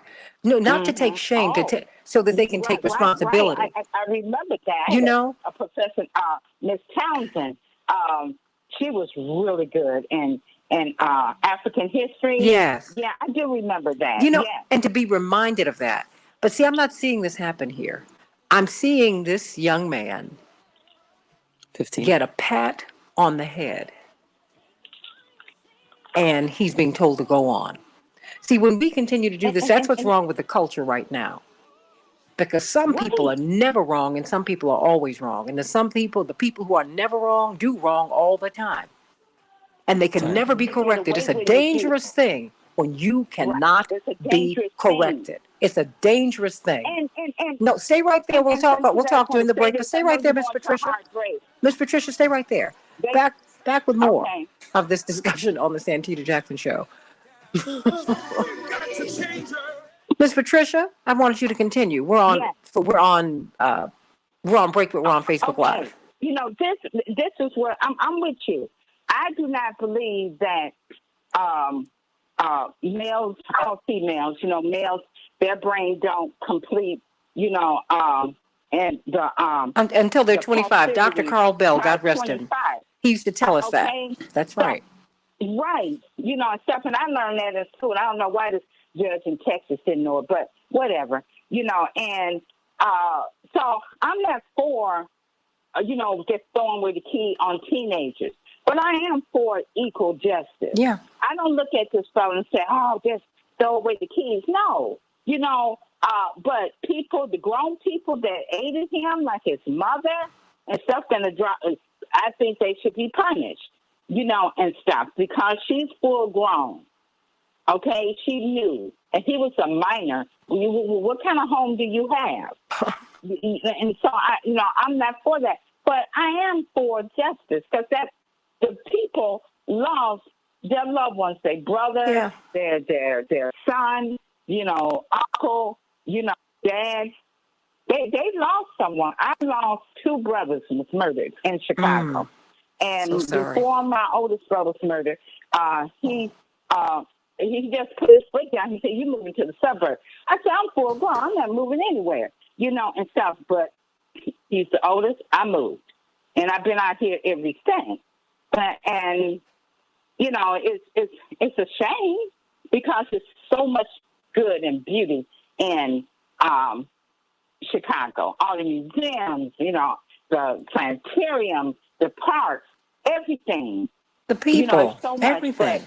The people, and then, this is not going to help anything. Yeah, we'll fuss about this fella getting off, but it don't solve anything. We had the same conversation. Well, this would have been a black. Okay, but that don't advance anything. It really doesn't. It just don't. And so where are we? We just where we was. And like I tell my friends and everything, we got to keep protesting and marching until we drop dead. I'm a baby boomer. And I already know I just got to march and protest until I drop in the grave. because if our generation, our kids and grandkids and stuff, if they going to have any type of chance, that's what we got to do. And all this talking and sitting on the sofa. I mean, stop repeating that the man broke down. He did not break down. That was a performance. I'm with that lady that came on, and I heard that she got some kind of catering place or restaurant. Oh, Celebrations by Us. That name again. Creations by Us. Celebrations by Us. I'm about to put it up on my Celebrations by Us. I'm writing it down. Celebrations. I want to go and just come in there and patronize her business because she's right. Stop this. The boy did not break down. He performed, and I would have been okay. I've been clapping my hand. Oh, that was 30. Great. Are you okay? Are you finished? Well, you know what? I'm going to have to let you go now, but I'm totally feeling you. Well, okay. But you know what? I don't know. I have to tell you, I think I'm a bit of a sap like my dad. I moved. What made me sad was thinking about his family and all that made him, and all that makes our country. Yeah. It's all wrong, but I got to go. I love you, Miss Patricia. One second, one quick. No, hold on. Change the world, change the world. We can change the world, we can change the world, change the world. This is the Santita Jackson Show. War and hate to a place of love, it's not too late. Gotta save the children, we can't wait. Let's change the world. Oh boy, it's a whole lot on the Santita Jackson Show today. WCPT 820, the nation's largest progressive talk radio station. Haven't heard from Robert Patillo in a while. We've got a lot of callers, and we have Dr. Max Wolf on with us as well. Oh, where does one begin? Continue to call us at 773-763-9278, 773-763-9278. I know you all are calling in, and we are going to take your calls so we can continue to look at this Kyle Rittenhouse case. It's stirred up a lot of emotions in all of us, and so let's get right to it, everybody. Of course, Robert, why don't you respond to what you've been hearing, and then I'm going to bring on Dr. Wolf, and then, of course, go right to the callers.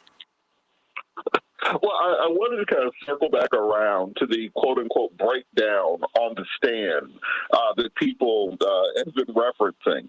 So that wasn't just a funny acting job. It's a delay tactic that people use.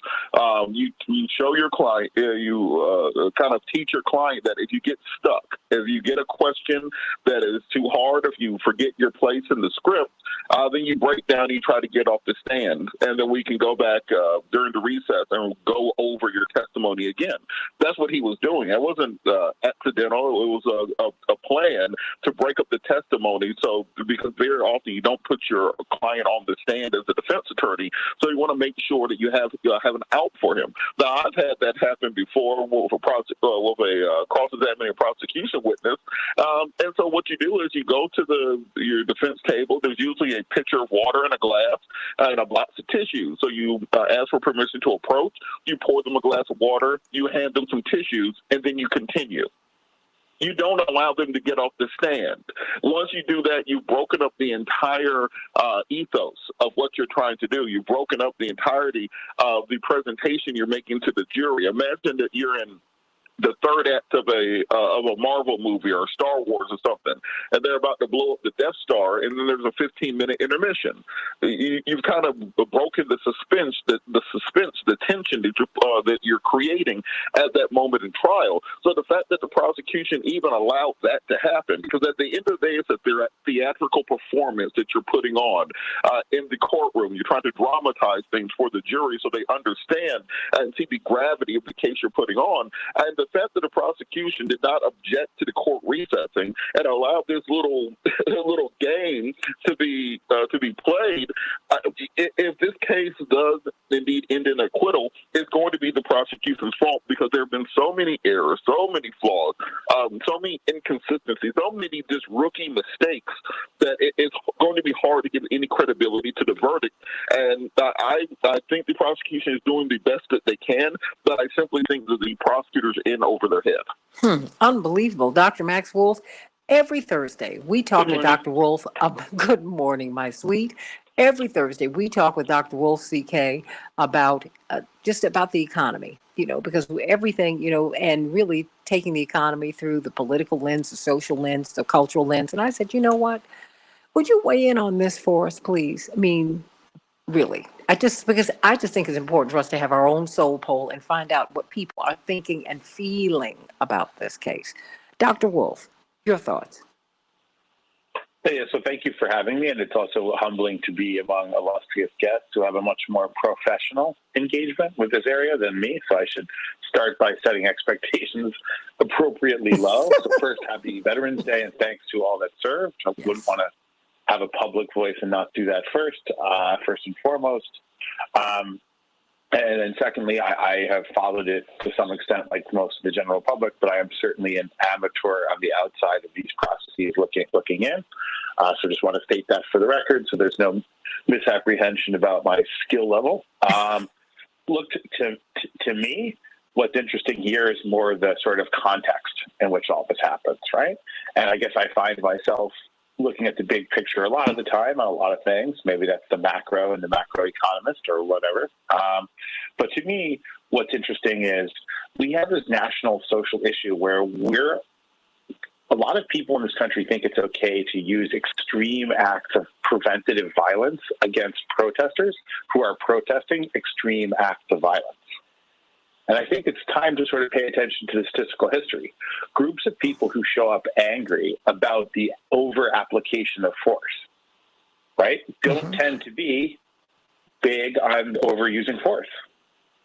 Yes, any crowd has some inherent danger. It can get out of control. But when these crowds get out of control, you're talking about broken windows and doors and some property damage. And even that, there's a debate, since a fair amount of it was clearly done by people attempting to make the protesters look bad, although some was no doubt done by the protesters as well. The point being, when a lot of people get together, beside themselves with grief and upset about the over-application of force, and decide to exercise their lawful public right to assemble to signify their upset over the use of force, it's a little bit of strange for the society to say, hey, you're so wrong about us, and then use an over-application of force.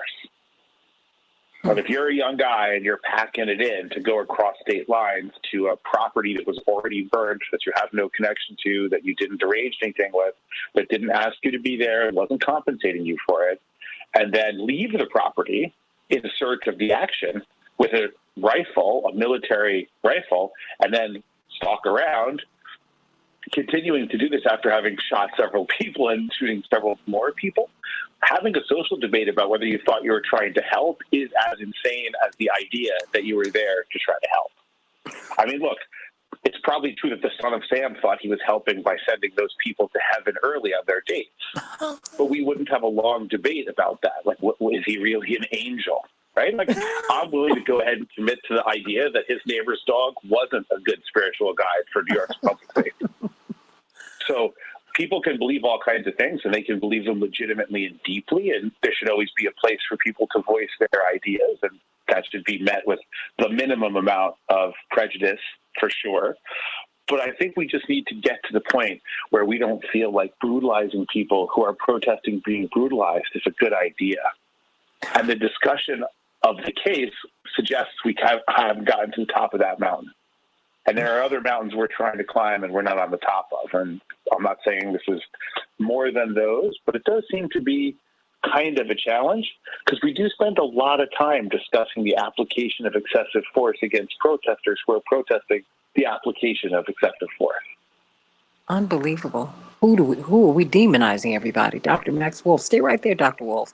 And for CK, I know you're on your way to do Court TV. I have a couple of minutes for you before we go to these callers. Your thoughts? Well, my thoughts are this is really a sad day, a sad time in our history in the United States. The eyes of the world are watching us. And I think it's a sad time. I say it's a sad time because we are going to see a miscarriage of justice.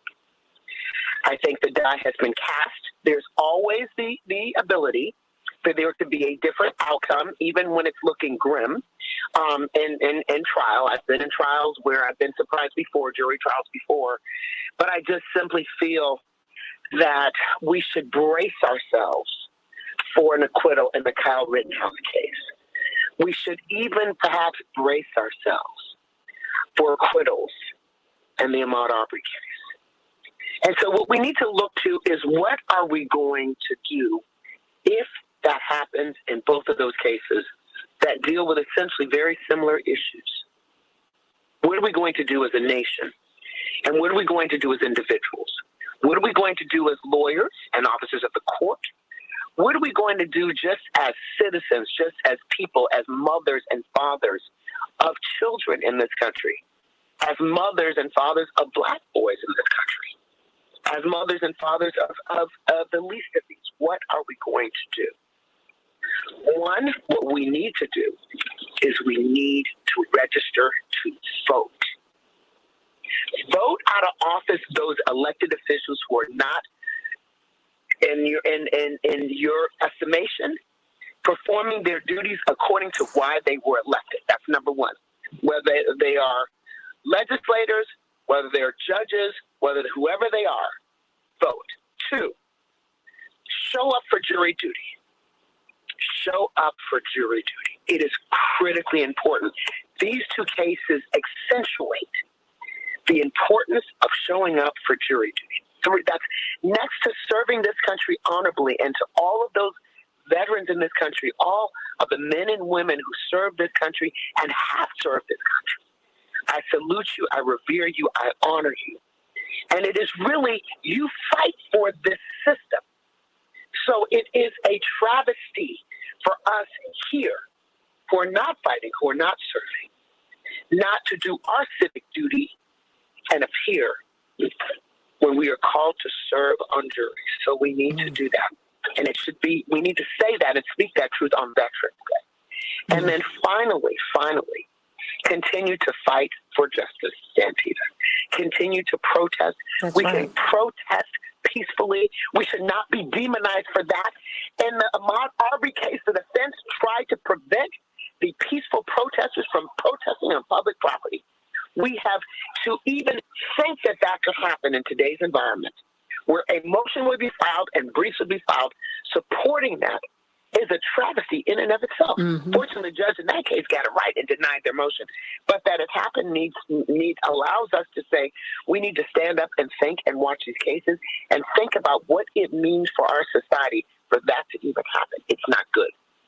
Attorney Attorney C.K. Hoffler, she's going to be on Court TV shortly, analyzing these cases, right in about an hour. So go to Court TV and then let Court TV know how important it is that CK be on those cases, analyzing these cases. We love you, CK. Thank you so much. Let me go to Pam from the West Side. Oh, girl, you know I love you. Love you. Court TV, everybody.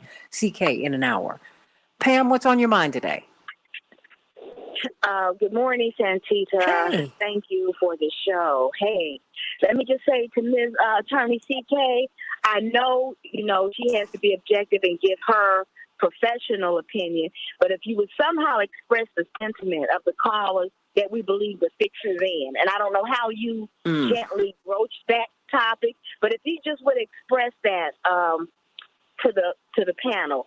Santita, so the question is, when he is acquitted.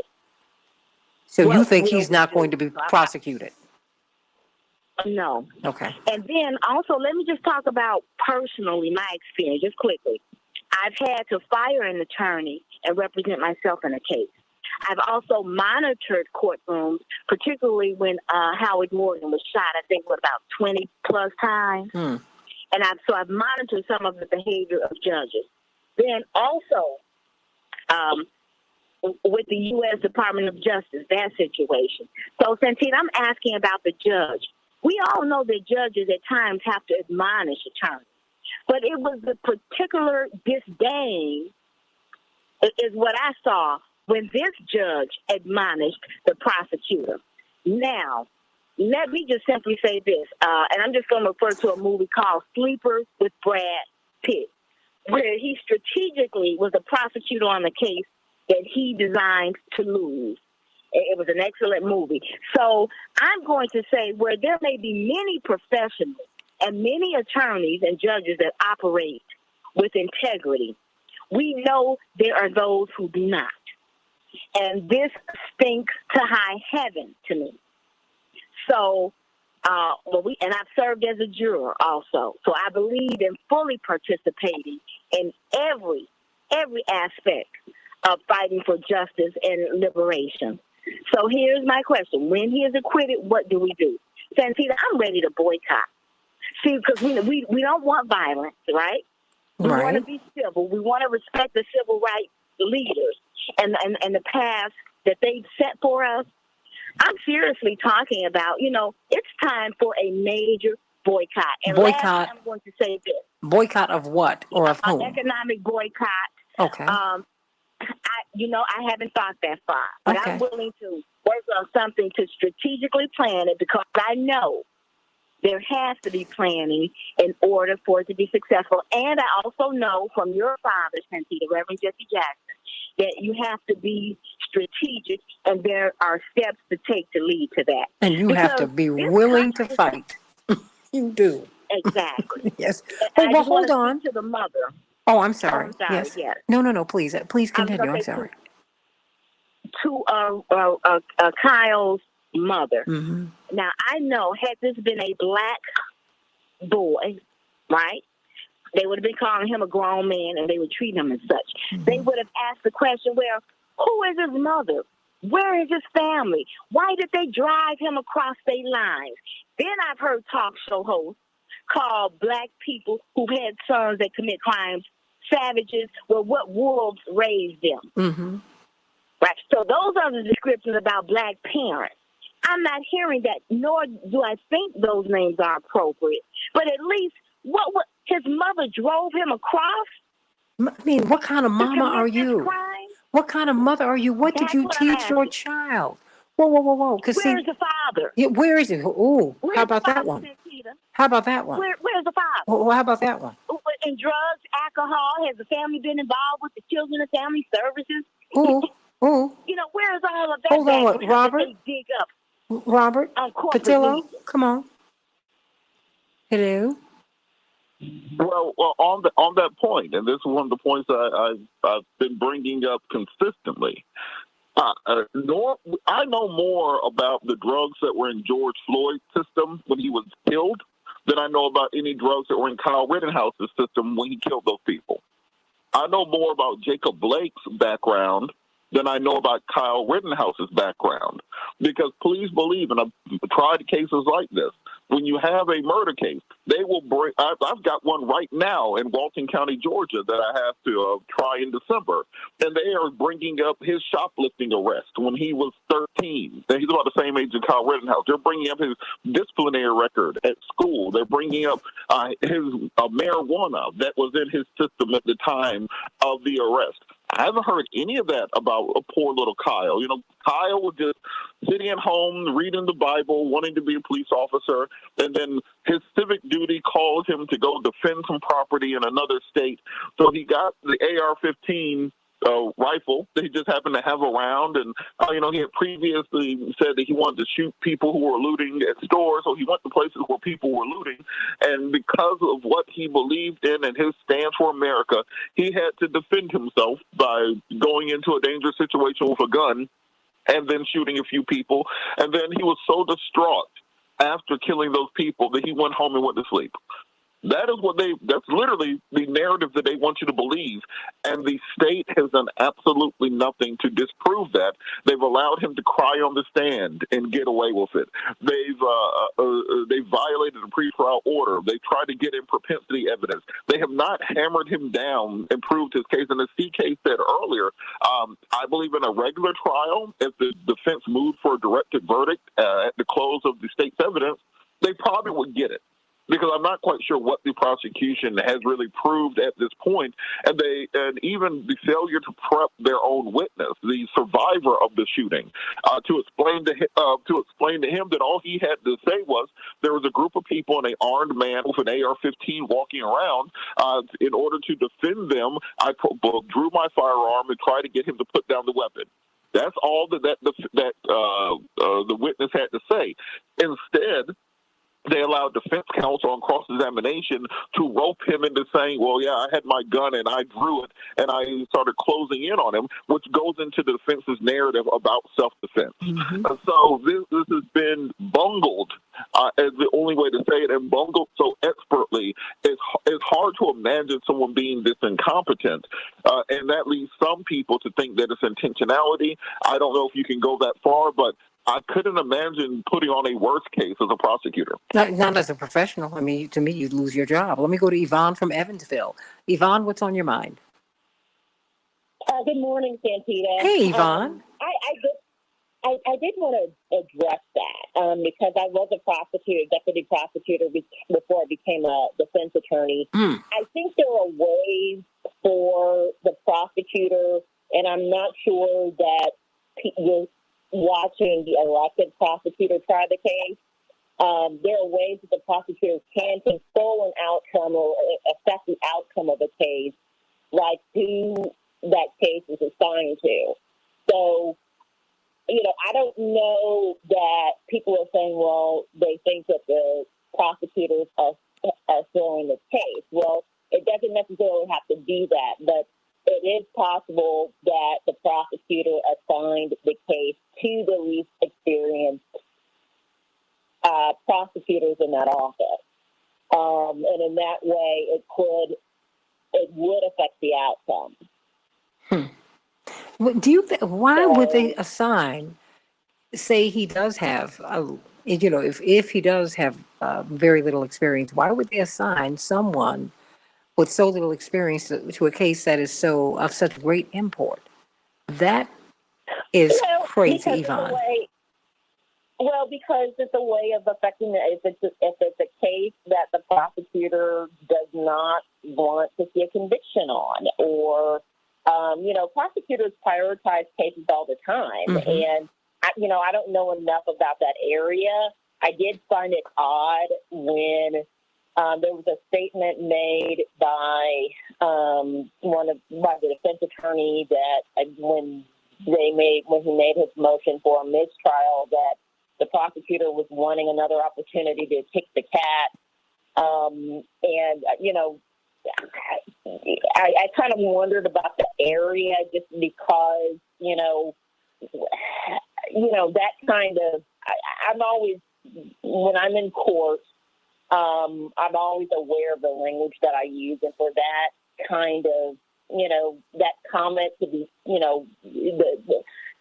the prosecutor wanted another opportunity to kick the cat, for that to be acceptable in that area. I just kind of wonder what kind of area that might be. And certainly that made me think more about like the kind, it's confusing. That kind of comment to be acceptable. It's Yvonne, it's confusing. Stay right there.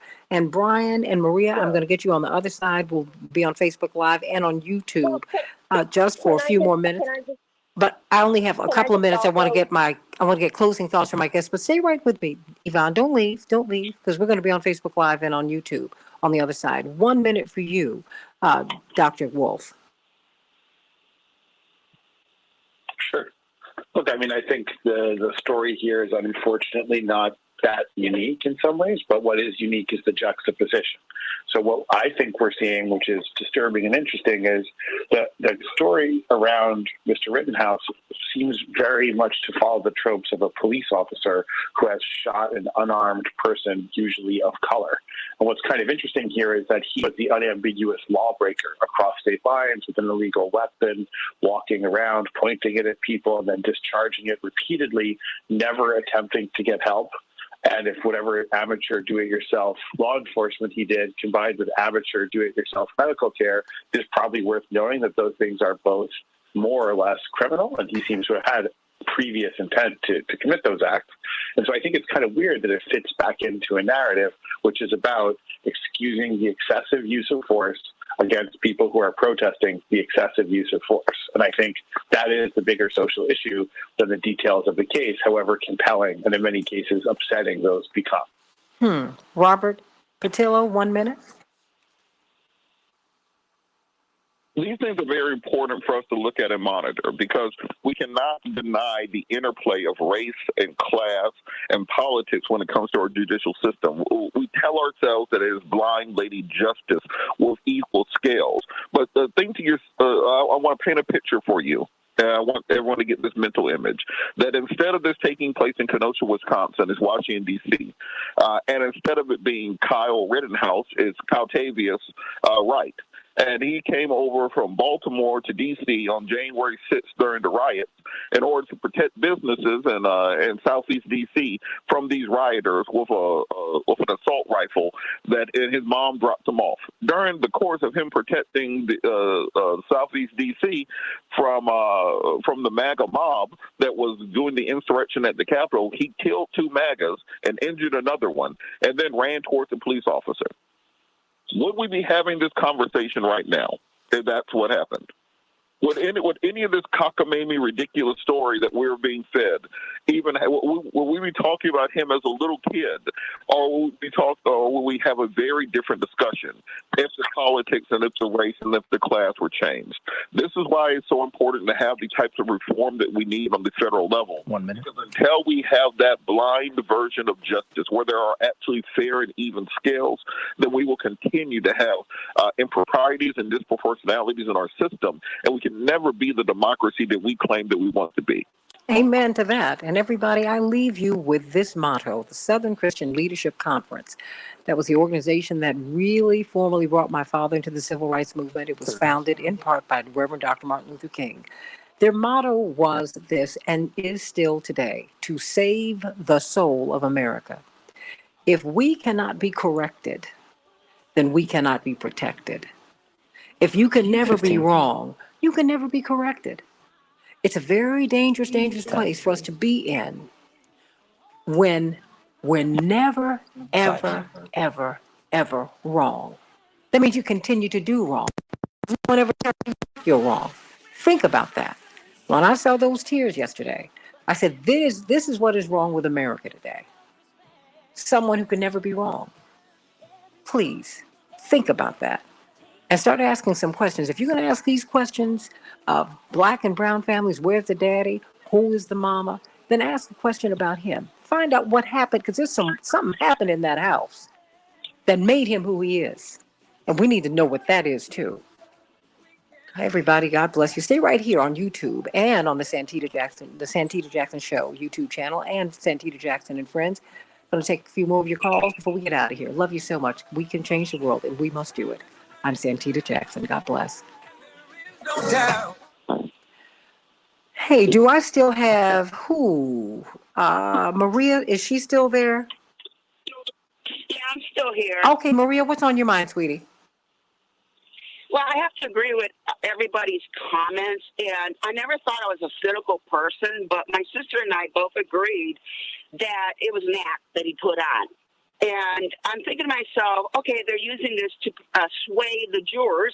And I have an issue with the juror. I think there's only one Black person serving. And I find that suspicious because there should have been more. There should have been a bit more. But, that's just me. So the other thing, too, that I wondered, I expect that he will be cut loose. He's not going to pay for killing 2 people and injuring 1 person who I believe were acting in defense of others, because he shot somebody first. People are screaming, he has a gun, he shot somebody. So in their minds, they're defending others. But then he turns it around on him, and he's a victim. And then he puts on this act, bawling without any tears. And I'm thinking to myself, am I being cynical here? But I don't think this guy is for real. And then my sister said the exact same thing. Now, here's the other thing. If he gets acquitted, I hope the victim's family will sue him in civil court, just like the family, the victim of OJ trial, just like that family sued him, because in civil courts, I believe more information can come out, and yeah, maybe they won't be able to squeeze any money out of the kid and his mother. They should sue everybody that's responsible, as far as I'm concerned. But the information will be out there. You know, the victims will be described as victims. Their lives, the things that they did, will come out in the open, and hopefully so will the kid's background as well, because there's something twisted about a 17-year-old whose mother drives him across state line where he procures an AR-15 rifle. And it's like he's protecting the property. Who cares about property? It's lives that we protect, right? So for me, I think he was acting out his dream of shooting, and he's claiming self-defense, which I think is a lot of, BS. But it seems like we're living in such a twisted world that when we expect justice, it's not available. And I believe the judge, the prosecutor, and the other folks, I'm going to say allegedly, are in cahoots to get this kid off. Well, I think I think that you're making some great points. I will read a little bit of something that I read last night. Max and Robert, if you're still there, Maria, if you're still there. Yeah. A sobbing Kyle Rittenhouse already won. This is even before the trial is over. And this was written by professor and journalist Isaac Bailey. He's at Davidson College. And he kind of hit it out the park. He said he's charged with reckless homicide, intentional homicide, and attempted intentional homicide for shooting 3 people, killing 2 of them, who were protesting the police shooting of yet another black man, Jacob Blake, in Kenosha, Wisconsin, last summer. The protest followed what many George Floyd-inspired ones that erupted across the world, calling for police accountability, his emphasis, and justice for black lives. White allies like the ones Rittenhouse shot were among the protesters. Rittenhouse has pleaded not guilty. The truth is that too many white Americans probably see themselves in Rittenhouse. If Rittenhouse is convicted, he will likely stop being a right-wing mascot and become a right-wing martyr. If he isn't convicted, he will set a precedent for others like him to pick up guns they shouldn't have and thrust themselves into the middle of unrest they should avoid, confident in knowing that prison won't be in their future. To his supporters and many of his detractors, Rittenhouse isn't a monster. Not really, his emphasis. He was a young, dumb kid, hyped up on the Foxification or Fox News effect of American discourse on the Black Lives Matter movement in a country that fetishes guns for show, for sport, and for killing. Not a white supremacist, say, like Dylan Roof. Not really. He wore no hoods, didn't wrap himself in the Confederate flag. He's a patriot who tried to bring calm to chaos. He didn't open fire until absolutely necessary. It was self-defense. His supporters have told us outside the courtroom, and his lawyers have argued inside the courtroom. Had criminals, who many of us prefer to call Rittenhouse's victims, though the judge say they can't be called that during the trial, not rushed him, had they not rushed him, had they not provoked him, they might still be alive. And he never would have been charged. None of his decisions before the moments he pulled the trigger seemed to matter. He defended himself, that's all. He continues, look at his red, tear-stained face on the stand, so compelling that the judge stopped the trial for 10 minutes, Robert, to allow Rittenhouse to compose himself, Max. His tears tell the story. A guilty or not guilty verdict in a lone case can't fix what ails us. Those protesters made him shoot them. It was their fault, and only theirs, not Rittenhouse's. He was trying to do good, to try to protect this dying nation, and that's the same nonsense people claim people have been using throughout the United States. Predominantly white voters were trying to defend their freedom, so they flocked to an open bigot like Donald Trump and stormed the Capitol. Angry parents, most of them white, are storming school board meetings, demanding that an end to critical race theory, and on and on and on. He said the truth is that too many white Americans see themselves in Rittenhouse. His story is a microcosm of what America is facing, a perilous journey toward becoming something the world has never known, a fully functioning, multiracial, multi-ethnic democracy emerging from the blood of slaves, the genocide of Native Americans, and the notion that all men are created equal, no matter what you've heard or what you've been told. We aren't there yet. We weren't there on July 4th, 1776. We weren't there in 1865 in the smoke and ashes of the Civil War, not even in the wake of the Civil Rights Act and the Voting Rights Act a half a century ago. We're still not there, people. Think about that. I thought this was such a heck of a piece, Max. Because I think, because I keep going back to Reverend Dr. Martin Luther King. If you listen to him, if you listen to his work, and I keep referencing him because he's a leading light in my family because that's how my parents worked for him. They were on his staff. To save the soul of America, not black souls, not white souls, not red souls, not yellow souls, not straight ones, not gay ones, not trans ones. No. To save the soul of America. That is the motto of the Southern Christian Leadership Conference, is to save the soul of America. Reverend Jackson's organization, people united to serve humanity. We've got to make some decisions about who we are supposed to be, not who we are. Who we are is genocidal, murdering, slaveholding, all of that, misogynistic, all of that. Who are we going to be? Who should we be going forward? I'm not going to say that I don't want compassion for this young man. Clearly, he's broken, and he doesn't even know it.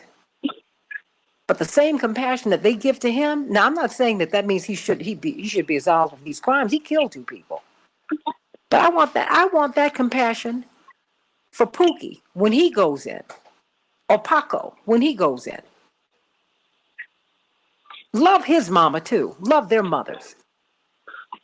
Love their fathers, wherever they are, wherever the mothers are. That's not what I'm seeing, Max. That's not what I'm seeing, Robert. Yeah, Tamir Rice should be just as much of a kid as him. He's 5 years younger, and those are a big 5 years, right? 12 to 17, that's only 5 years, but if you have kids or you're around people in these ages, it's a big difference, right? Even though it's a few years.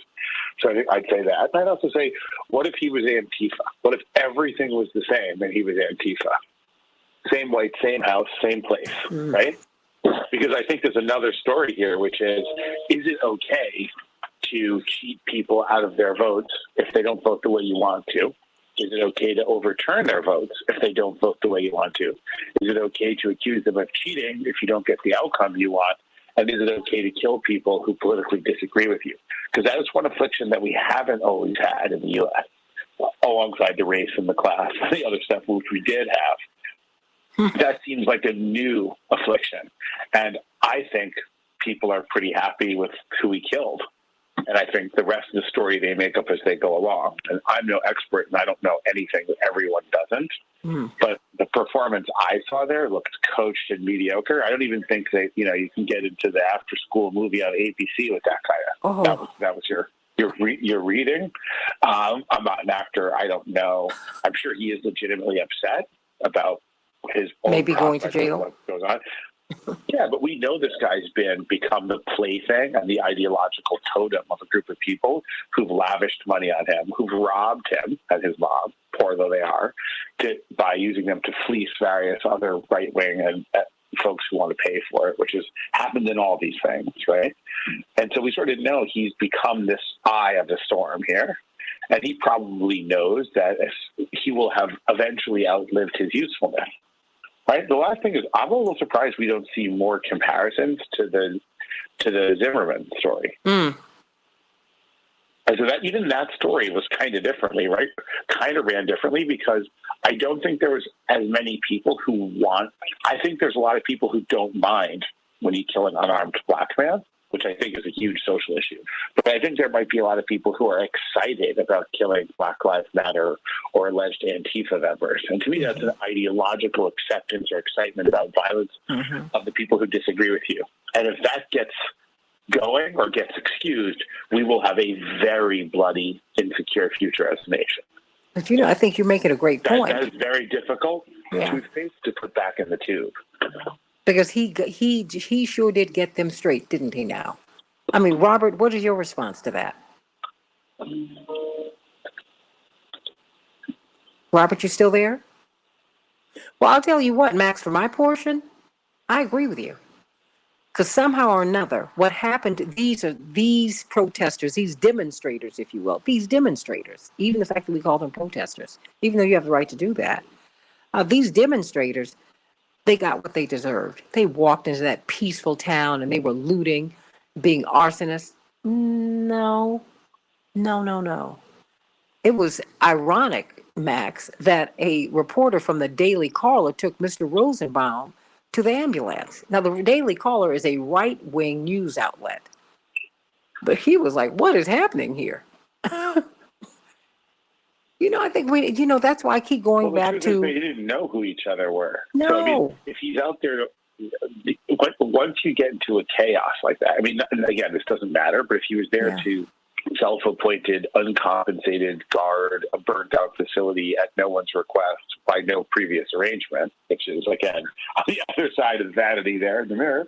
But even if you're doing that, you deserted the post because there was no action there and went in search of the action. I'm not familiar with the details of Wisconsin law, but in almost every situation I know of, that voids out most of your self-defense claims. Right? In other words, look, if I come into your house, take my pants off, and make a sandwich, I can't be like, when you showed up, I became nervous about you, so I shot you in the face.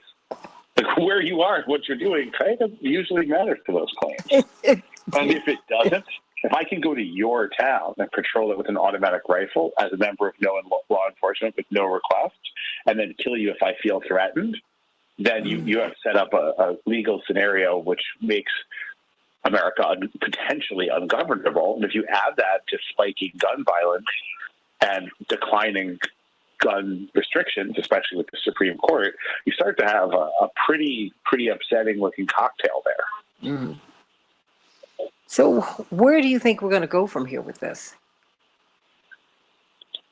I mean, I'm not an attorney, and I haven't watched the blow by blow. I'm just as a citizen, as a human being. I mean, I'm not an attorney. I have opinions. Yes. And I think that we all should have opinions. The country's ping-ponging. Yeah. I think the Trump election told a lot of the business interests and the people who are really interested in preserving their social and economic place, not much interested in the outcome of the average American, that they had to pay a lot more attention to the anger of lower middle class white people. And that pendulum swung way too far.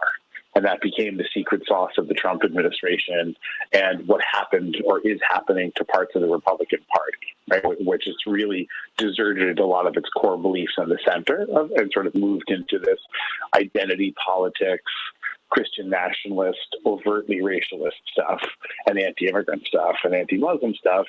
Well, that's upsetting enough. I think on the other side, what's happening is we are learning to pathologize other Americans who disagree with us the way we historically did about people who have the wrong religion or the wrong race, right? And so you're starting to see this Cold War resuscitation here. And you're starting to see it affect our foreign relationships as well as our domestic relationships, right? We get back into these sort of flat, two-dimensional 19th century excuse for violence politics of good people and bad people and some grand struggle of civilizations. And that rhetoric always leads to trouble. And I think the other interesting feature is this comes at a time in which the future of global economic growth is non-white. The future of global population growth is non-white. The future growth of the United States is non-white. So there's part of this which is a death cult and a rejection of the future as much as it's politics. And that's I don't think we're there yet. I don't think we have to end up there, but that's the scariest part of this to me. And I would bundle it all in with the people who've decided that there's no COVID and you don't need a mask. The vaccine is going to give them 5G reception in their brain and all this stuff, which is always out there, but it seems to have gotten an awful lot of voice. Well, it's gotten a lot of voice. I don't know if it's gotten a lot of hearing because we're not listening to each other right now. I mean, we have politicized everything. And, or we've personalized. I don't know if it's politicized. We've personalized everything. And so now it's no longer about, it's now about feelings, not about facts. I mean, look, you have a lot of people who have a lot of It's about who to experience. hate, not how to heal. Not how to heal. I mean, and we're not being helped all the way around. And I would say that in every realm, we're not listening to each other. You know, you have two eyes, two ears, and one mouth. Okay, my grandmother and great grandmother used to say that to us all the time. Two eyes, two ears, one mouth. One mouth. We're paired up all over the body, but not with that mouth. Watch it, everybody. And, clean out your heart. My father says that to us all the time, Max. Clean out your heart. That's why I don't want my heart to be hardened to this boy, to this young man. Not going to let that happen. But the same kind of, because I hear us when we say, they wouldn't treat a black kid this way, and absolutely not. And it burns me up that I see black and brown kids, and black kids especially, because the darker you are, the harder it is in this society. This is what happens to our children all the time. They're adultified. C.K. Hoffler had a case, almost 20 years ago, of a young girl who was 5 or 6. They put her in the back of a police car in Florida. In the back of a police car. A kid who had a child who had a meltdown at school. Really? Come on. Are you serious? But it's called the adultification of the black child. It happens all the time. And it's the absolution of the white child. It happens all the time. So the white child can throw a tantrum in the middle of a store, act a complete fool. We've seen it. You've all seen it. And we all go, what are they doing? Home training. Adults do it on YouTube. Yeah, but and then they become adults. They become adults who clown on YouTube and all they just vomit all over the culture. Everything that comes up, that comes out is called vomit. It's not called free speech. Yes, who's there? Who's back there? This is Devon. Hey, girl, how you doing? I'm glad you're still there. You raise an interesting point, if I can say this quickly. You mentioned hardening you don't want to harden your heart. But there's nothing about this case that would indicate that he has any kind of remorse. I mean, but hold on, stay right there, Yvonne. That's my point.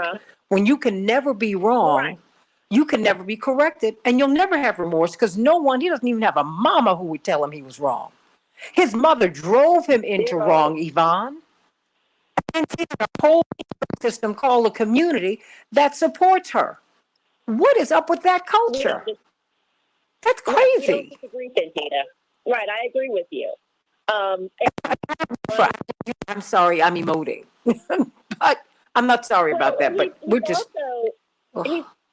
He's also, and I don't want to interrupt you, but he's also had several bond violations, that were excused. Also, exactly. And it also shows that he's not, a lot of people are going to, the fact of being arrested in the circumstance of, being charged with such a serious offense, if that doesn't shake him, if he's, continuing to go out and be in bars and do things that are in violation of his bond, that doesn't tell me that he's learned anything or that he's sorry in any way. Yvonne, he changed his address without telling the court.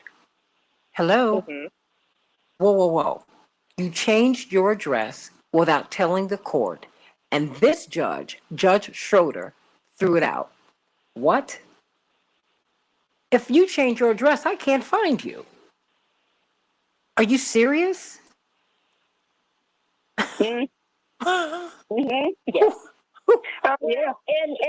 And honestly, I think that normally if I guess I'm wondering what kind of relationship he has with his attorney, because that's part of my relationship with my client. I mean, obviously, obviously the court has the person's address, but once an attorney becomes involved in the case, any kind of communication with the court takes place through that attorney. So any kinds of changes of address or phone number or anything like that should have been the attorney should have been notified. So I guess I'm just kind of wondering what kind of, he must not have been in communications regularly with his attorney either if his attorney didn't have that information. Well, I have another attorney on the phone. Maria, you still there? Yes, I am. Okay, we only have a couple more minutes before Dr. Wolf is going to have to go, but I want you to have your say. I'm so glad you all stayed with us today. Yvonne from Evansville and Mehdi from Chicago. Yes. Yes, thank you. You know what? When I watch this farce, because it's a farce, with all the acting and so on, I'm dismayed. That's all I can say. I'm dismayed. But I hope that the family of the victims will go and file suit against the kid. Okay? I'm thinking Billy the kid, but the kid and his mother, because they're responsible for what happened. Mm-hmm. He had no business being in Wisconsin. He had no business having a rifle, which, by the way, is against the law if you're under 18 in Illinois. So I have no sympathy for this kid because the white community is backing him up. He's gotten a lot of money to help with his case, and I really feel it's a farce. It's just a farce. Well, you know what? The reason I feel sad for him, and I feel sad for the white community in this respect, there's morally you're in trouble. Dr. King's fight was a moral fight. It was to save the soul of America. America, to his way of thinking, needed redeeming. It's not about having black faces in high places and putting white ones in low ones. No, that's not it. No. This is about a moral imperative that we've got to have. And we've got to make a decision about we need to really figure out how we can get in alignment with that which is the highest and greatest good in the universe. And whatever your faith commitment is, I say that that's God. Other people call this energy many other things. But what we're doing, we're on the wrong track here. This boy has been misled, and a lot of kids have been misled. And then they become police officers or presidents. And they bomb people or they shoot people. It's all wrong. We can find more money for bombs, but we can't find money to feed people. My pastor, Reverend Clay Evans, may he rest in eternal peace, said, I've never seen God make a mouth he couldn't feed. I've never seen God have a vision without making provision. Everybody ought to be able to go to school and actualize themselves. Whether it's academic or vocational, artistic, whatever it is, you ought to be able to do that. That is not what we prioritize in this society. And you see that with Kyle. What are your plans for your life, young man? Why is it at 17 you were not reading a book in the middle of the night? Who is your mother? Who are you people? I want to know who you are. Because Quanisha and LaQuisha, you're always examining her. You're connected to slavery, which your family had to survive. No, you don't want to do that. No. I don't want to talk about Maria. What is she doing? No. Kicked out of the United States, and then she decided she was going to come back because to Mexican Americans, this is El Norte, because this was their land. I mean, don't get me started on all this craziness. When are we going to grow up, everybody? You got to grow up and know when you're wrong, say you're sorry, and then you can be redeemed. You're not going to be redeemed. You're not going to be able to move forward. You're not going to be able to be blessed until you admit you are wrong, until you know you're wrong. There is no universe in which you can say killing two people is correct. What's up with the police department? How can someone come to you twice and say, I shot somebody, I killed somebody, and you just push him off to the side? We'll let you go home. What? And then you try to kill Jacob Blake in front of his babies? Are you serious? Who are you people? See, this is when you have to call that culture out on the carpet so it can get well. Because there's some moral rot there. And that's real. It's moral rot. You know Mr. Rosenbaum was not armed. You know that. Where are his parents? Why isn't anyone talking to their parents? To the parents of the men he killed? You think they don't have broken hearts today? 2-year-old kid, too. What? There's a 2-year-old kid. Sad. Rosenbaum had a fiance. He was going to get married. You serious? Thank you. And you're not going to say you're sorry? And he also had a right to defend himself. Yeah. Against Kyle's AK or AR-17. But that's another. No, that's all on the continuum, Yvonne. It's all right here. Mm-hmm. It's all right here. And the fact that these people don't have enough humanity, enough sensitivity to bring these families into court and say, this is, young man, this is what you took from me. We're not going to be blessed. The prosecutor is wrong. They're wrong. Mm-hmm. And while this judge is sitting high, looking low, making all these moral proclamations, why don't you proclaim that? Turn to this young man. You are his elder, and say, son, what were you thinking? I'd just like to know. What were you thinking? What were you doing? Why were you not at home? Yes. Why were you not at home? Were you running away from home? What's up with your mom? The fact that they continue to shield this mother, that family will never be right. They will never be well as long as they can never be corrected. See, when we got into trouble when I was a child, first thing my parents would look at us and do is say, what did you do? What did you do? Mm-hmm. Oh, yeah. No. I was a merit scholar my senior year in high school. I got calls from letters from all these colleges all over the country, Harvard, Yale, everybody. And when I was interviewed at Harvard, it was a horrible interview because they didn't like my father and his politics. And the man, after 45 minutes of this man, my life didn't make any sense to him because my father went to the University of Chicago. You mean your father went to graduate school? Your mother doesn't work outside the home? Whoa. You have a brother at St. Albans? Whoa. I don't know what my father was. That was immaterial because it was my grades and my test scores that got me into the interview. I didn't even want to go there. I already had a full scholarship to Howard and to Spelman. But my father said, you need to apply just to have the option. Okay. I get in there, and these people, after 45 minutes, after the pre-interviewer asked me who my father was, and he found out, he said, oh my goodness, let's go see Mr. Cohen. I know he'll want to see you. This man said, number one, when I walked into the room, he didn't even stand up, which I had never seen in my life. He said, I don't like your father or his politics. Let's see about you. And you know what I did? I just had to take it. Because I was my parents' child. That's my parents' right.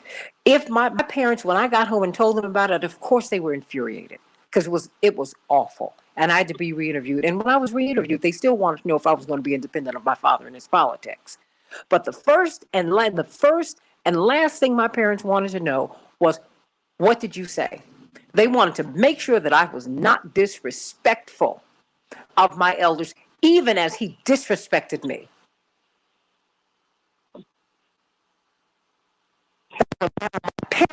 Right, but my father said, I can't defend you if you are ill-mannered and if you step out of line, if you disrespect your elders.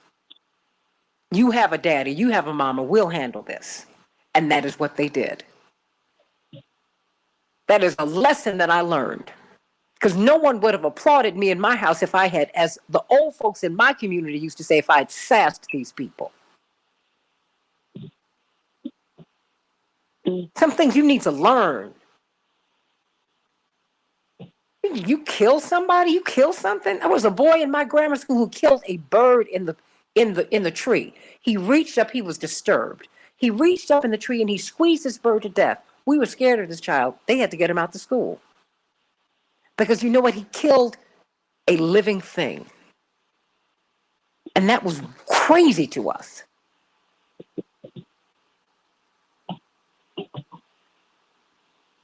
Kyle Rittenhouse is a bellwether for our. We better beware. Beware. We got a whole nation of people who can't be told that they're wrong when they're dead wrong. Do you think we are going to be blessed? Do you think we're going to grow if we cannot be corrected? Do you think that the world is going to continue to let us do wrong? Do you really think that's the way that's going to work? You think it's going to work that way? It's not. No. Dr. King warned us about that more than 50 years ago. He said, no, there will be a nation that will rise up. You will not know their name, and they will take you out if you do not get over your own hubris, your militarism, your racism, your materialism, if you don't get over it. There are no winners here. There will be a winner if he knows that he was wrong and apologizes, if he stops trying to do himself, if he will say to those families, I'm sorry that I took the life of your loved ones. I'm so sorry. I've not heard it one time. Shame on him and the whole culture for not demanding that he say he's sorry. Shame on them. It's disgusting. And it's sin. It's off the mark. And will never be right if we excuse that. Does anyone else have anything they want to say before we go? Amen, sister. That you preach, and you preach the truth. And all we have is hope and resilience and strength to move forward. Well, I really think we can be well. I do. But Max had to leave me. Yvonne, you still there? But I am, but he reminds me of, I agree with everything. I have to go in a sec. Okay. Yvonne, hold on 1 second. Max, I want you to say something because I know Max has another meeting. I always grab him in between meetings. No, a pleasure, and thanks for the time.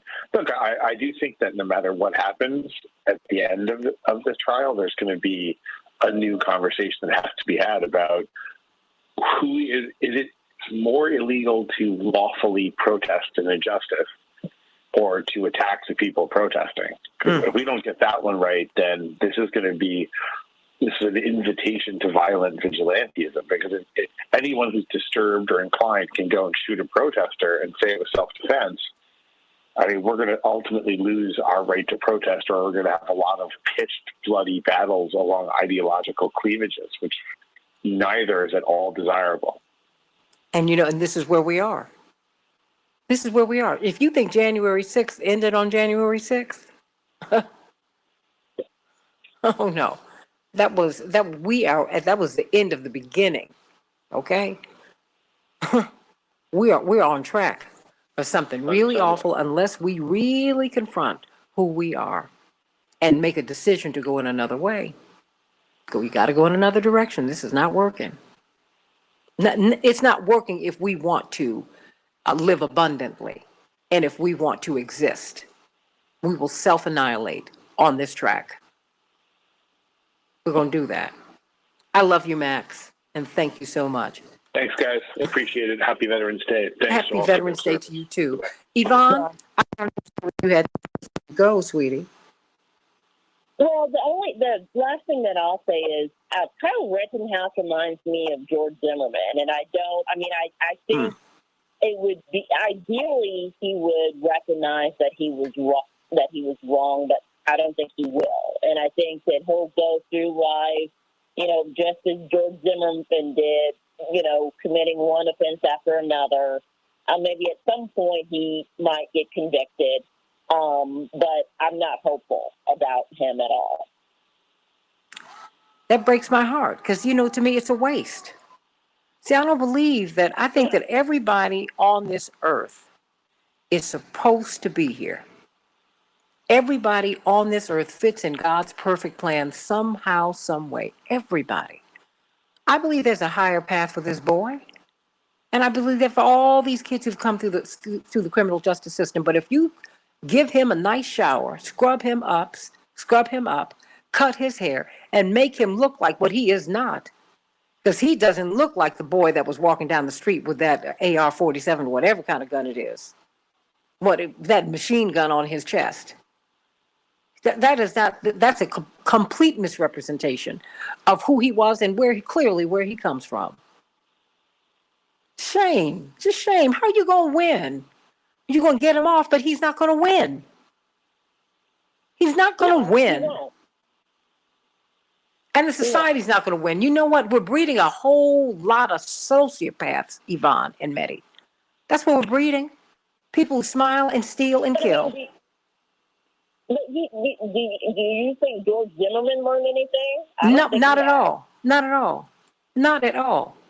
And he was very fortunate. Oh my goodness. He was very fortunate that somebody that all of the, oh my gosh. When I looked at Trayvon Martin's father at the graveside, you should see that picture. I wouldn't repost it. It's too painful. And when you saw him turn his head up to the sky and just scream in pain. Oh my gosh. Wait. And he has such contempt for people. And his father was a magistrate. And his mother worked in the court system. Who are you people? These are respected members of society. Really? Now, if they're the respected members of society, what does that say about our society? I'm just trying to make that point. You said it. There's right, like now, you said. If that is what is exalted, what are you burying? Because see, when Dr. King was alive, he was the most hated man in America. That's why they could kill him. I'm trying to say something. Because it seems that everything that is good, we try to bury while they're living. And everything that is rotten, we exalt up to the sky and put them on a throne. We need to stop it. Yeah. It stinks in here. It's rotten. When you spoil a child, you make the child rotten. And you make the child unusable. This is the ultimate in spoiling a child. Sparing the rod, spoiling the child. While the judge is lecturing, while on others thou art calling, do not pass this by. Take the opportunity to turn and lecture this boy. Because the judge has the latitude to do that, Yvonne and Mehdi, and you know that to be true. I saw the judge do that before they sentenced my brother. She said, you don't even belong here. All the good you've done, she said, and I want you to know that this is a blip in the graph of your life. You have greatness in you, Congressman Jackson. That's what she continued to call him. I don't expect to see you again, and I expect you to go pick up from here and do great things. That judge can tell that boy that. You killed two people. But if the judge doesn't, I think the problem there is the judge may not see what he did was wrong. No, that's not the problem. That's the answer. And that's the problem. No. See, because I was recruited to school to do math, and one thing I know about one of the things I love about math, and I'm a musician, which is really oral math. Everything adds up. Every sound has a vibration, so you know when you're flat. You know when you are right in the middle of that note. You know when you are sharp. Every mathematical equation, everything adds up. I had a calculus professor in college, Dr. Sashreel. We used to have to use Fortran paper to do his homework because he wanted to see every little thing, every little step. Because that way he would know when and where you made a mistake.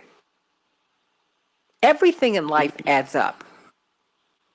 We just don't really want to look at all of the factors that are put into the equation. When people say things don't make sense, oh, no, darling, everything makes sense. You just don't know all of the factors that are in this equation. When you see some child acting out or someone acting out or doing things, no. Trust and believe. There's some things about them or their situation you don't know. But everything in the world makes sense. Everything. That's why this needs to be made right. Needs to be made right. I'm gonna let you go, Santita. I'm gonna let all of you go, but Yvonne, I hope that you will call in again. I hope you know what? Can you send me a a direct message? Because since you're a former prosecutor and you're a defense attorney, I'd love to have you on the show sometime. That would be great. Sure. Yeah, I can do that. So and you both have a great morning. God bless you. Yvonne, please do that. Okay. Because you've called in before. Yeah. And I went to Howard. Go, girl. Veterans Day. Yeah. Oh, and we're praying for our bisons, aren't we? We are. TK does a good job, but I am really. Thank you very much, and I will send you one. Please do that, because I'd love to have you on. She doesn't. She's very good at her explanation. No, so, she is great. But what we try to do is bring a lot of different voices here. Okay. This is not about. You know what? My mother said to us years ago, Yvonne. She said, "Let me tell you something. Don't talk to me about money." She said, "Because when your father and I had each one of you, we could afford none of you." So she said, "So who am I supposed to put back?" See, I believe we win by addition, not by subtraction. And I just love for you to be a part.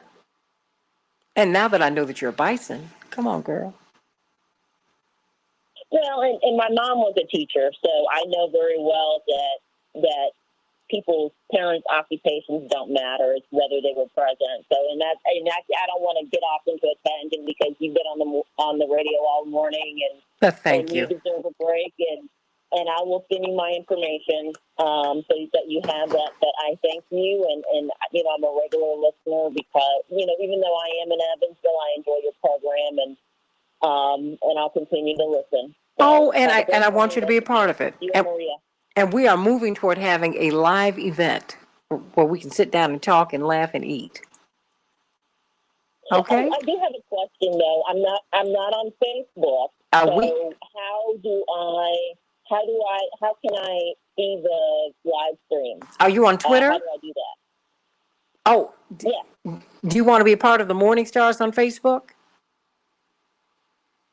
No, you referenced a direct message? Live, I guess YouTube or whatever, and I don't know how to, I'm not into all of that. So the live stream show, I guess on YouTube or Facebook.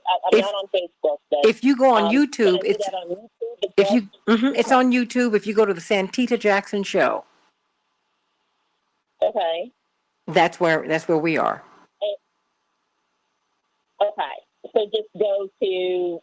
Okay, It's just the Santita Jackson Show. It's real simple. Okay. It's the Santita Jackson Show, and everybody. So if you want to send me an email, it's sjackson@wcpt820.com. Oh, hang on a second. Okay. Sorry. Okay, say that again. Repeat that. sjackson at wcpt820.com. Okay. All right. Thank you. Thank you very much. No, thank you. And thank you for hanging out. This was fun. Everybody, I love you. God bless you. God bless you. God bless you. God bless you. God bless you. God bless you. D. Ray and Dave and Joyce and Jewel from New York and Robert. I hear you. But we keep on rising because you know what? That which doesn't kill you makes you strong. And sometimes rejection can be God's protection. Remember that always. Okay? No bitterness on our end. D. Ray, Joyce, and Dave, and I'm sending all of you all my love. Effie, love you, love you, love you, love you, love you. Laura, and Jewel again, and Robert, I'm sending you all my love. Thank you so much. Thank you. I love you, love you, love you. And I'll see you tomorrow. Just keep looking at the trial. I think there's a lot to unpack there. And certainly there was a lot for us to unpack today. Whew. Love you. Thank you, Paul, for a great show. Love you, everybody. See you tomorrow.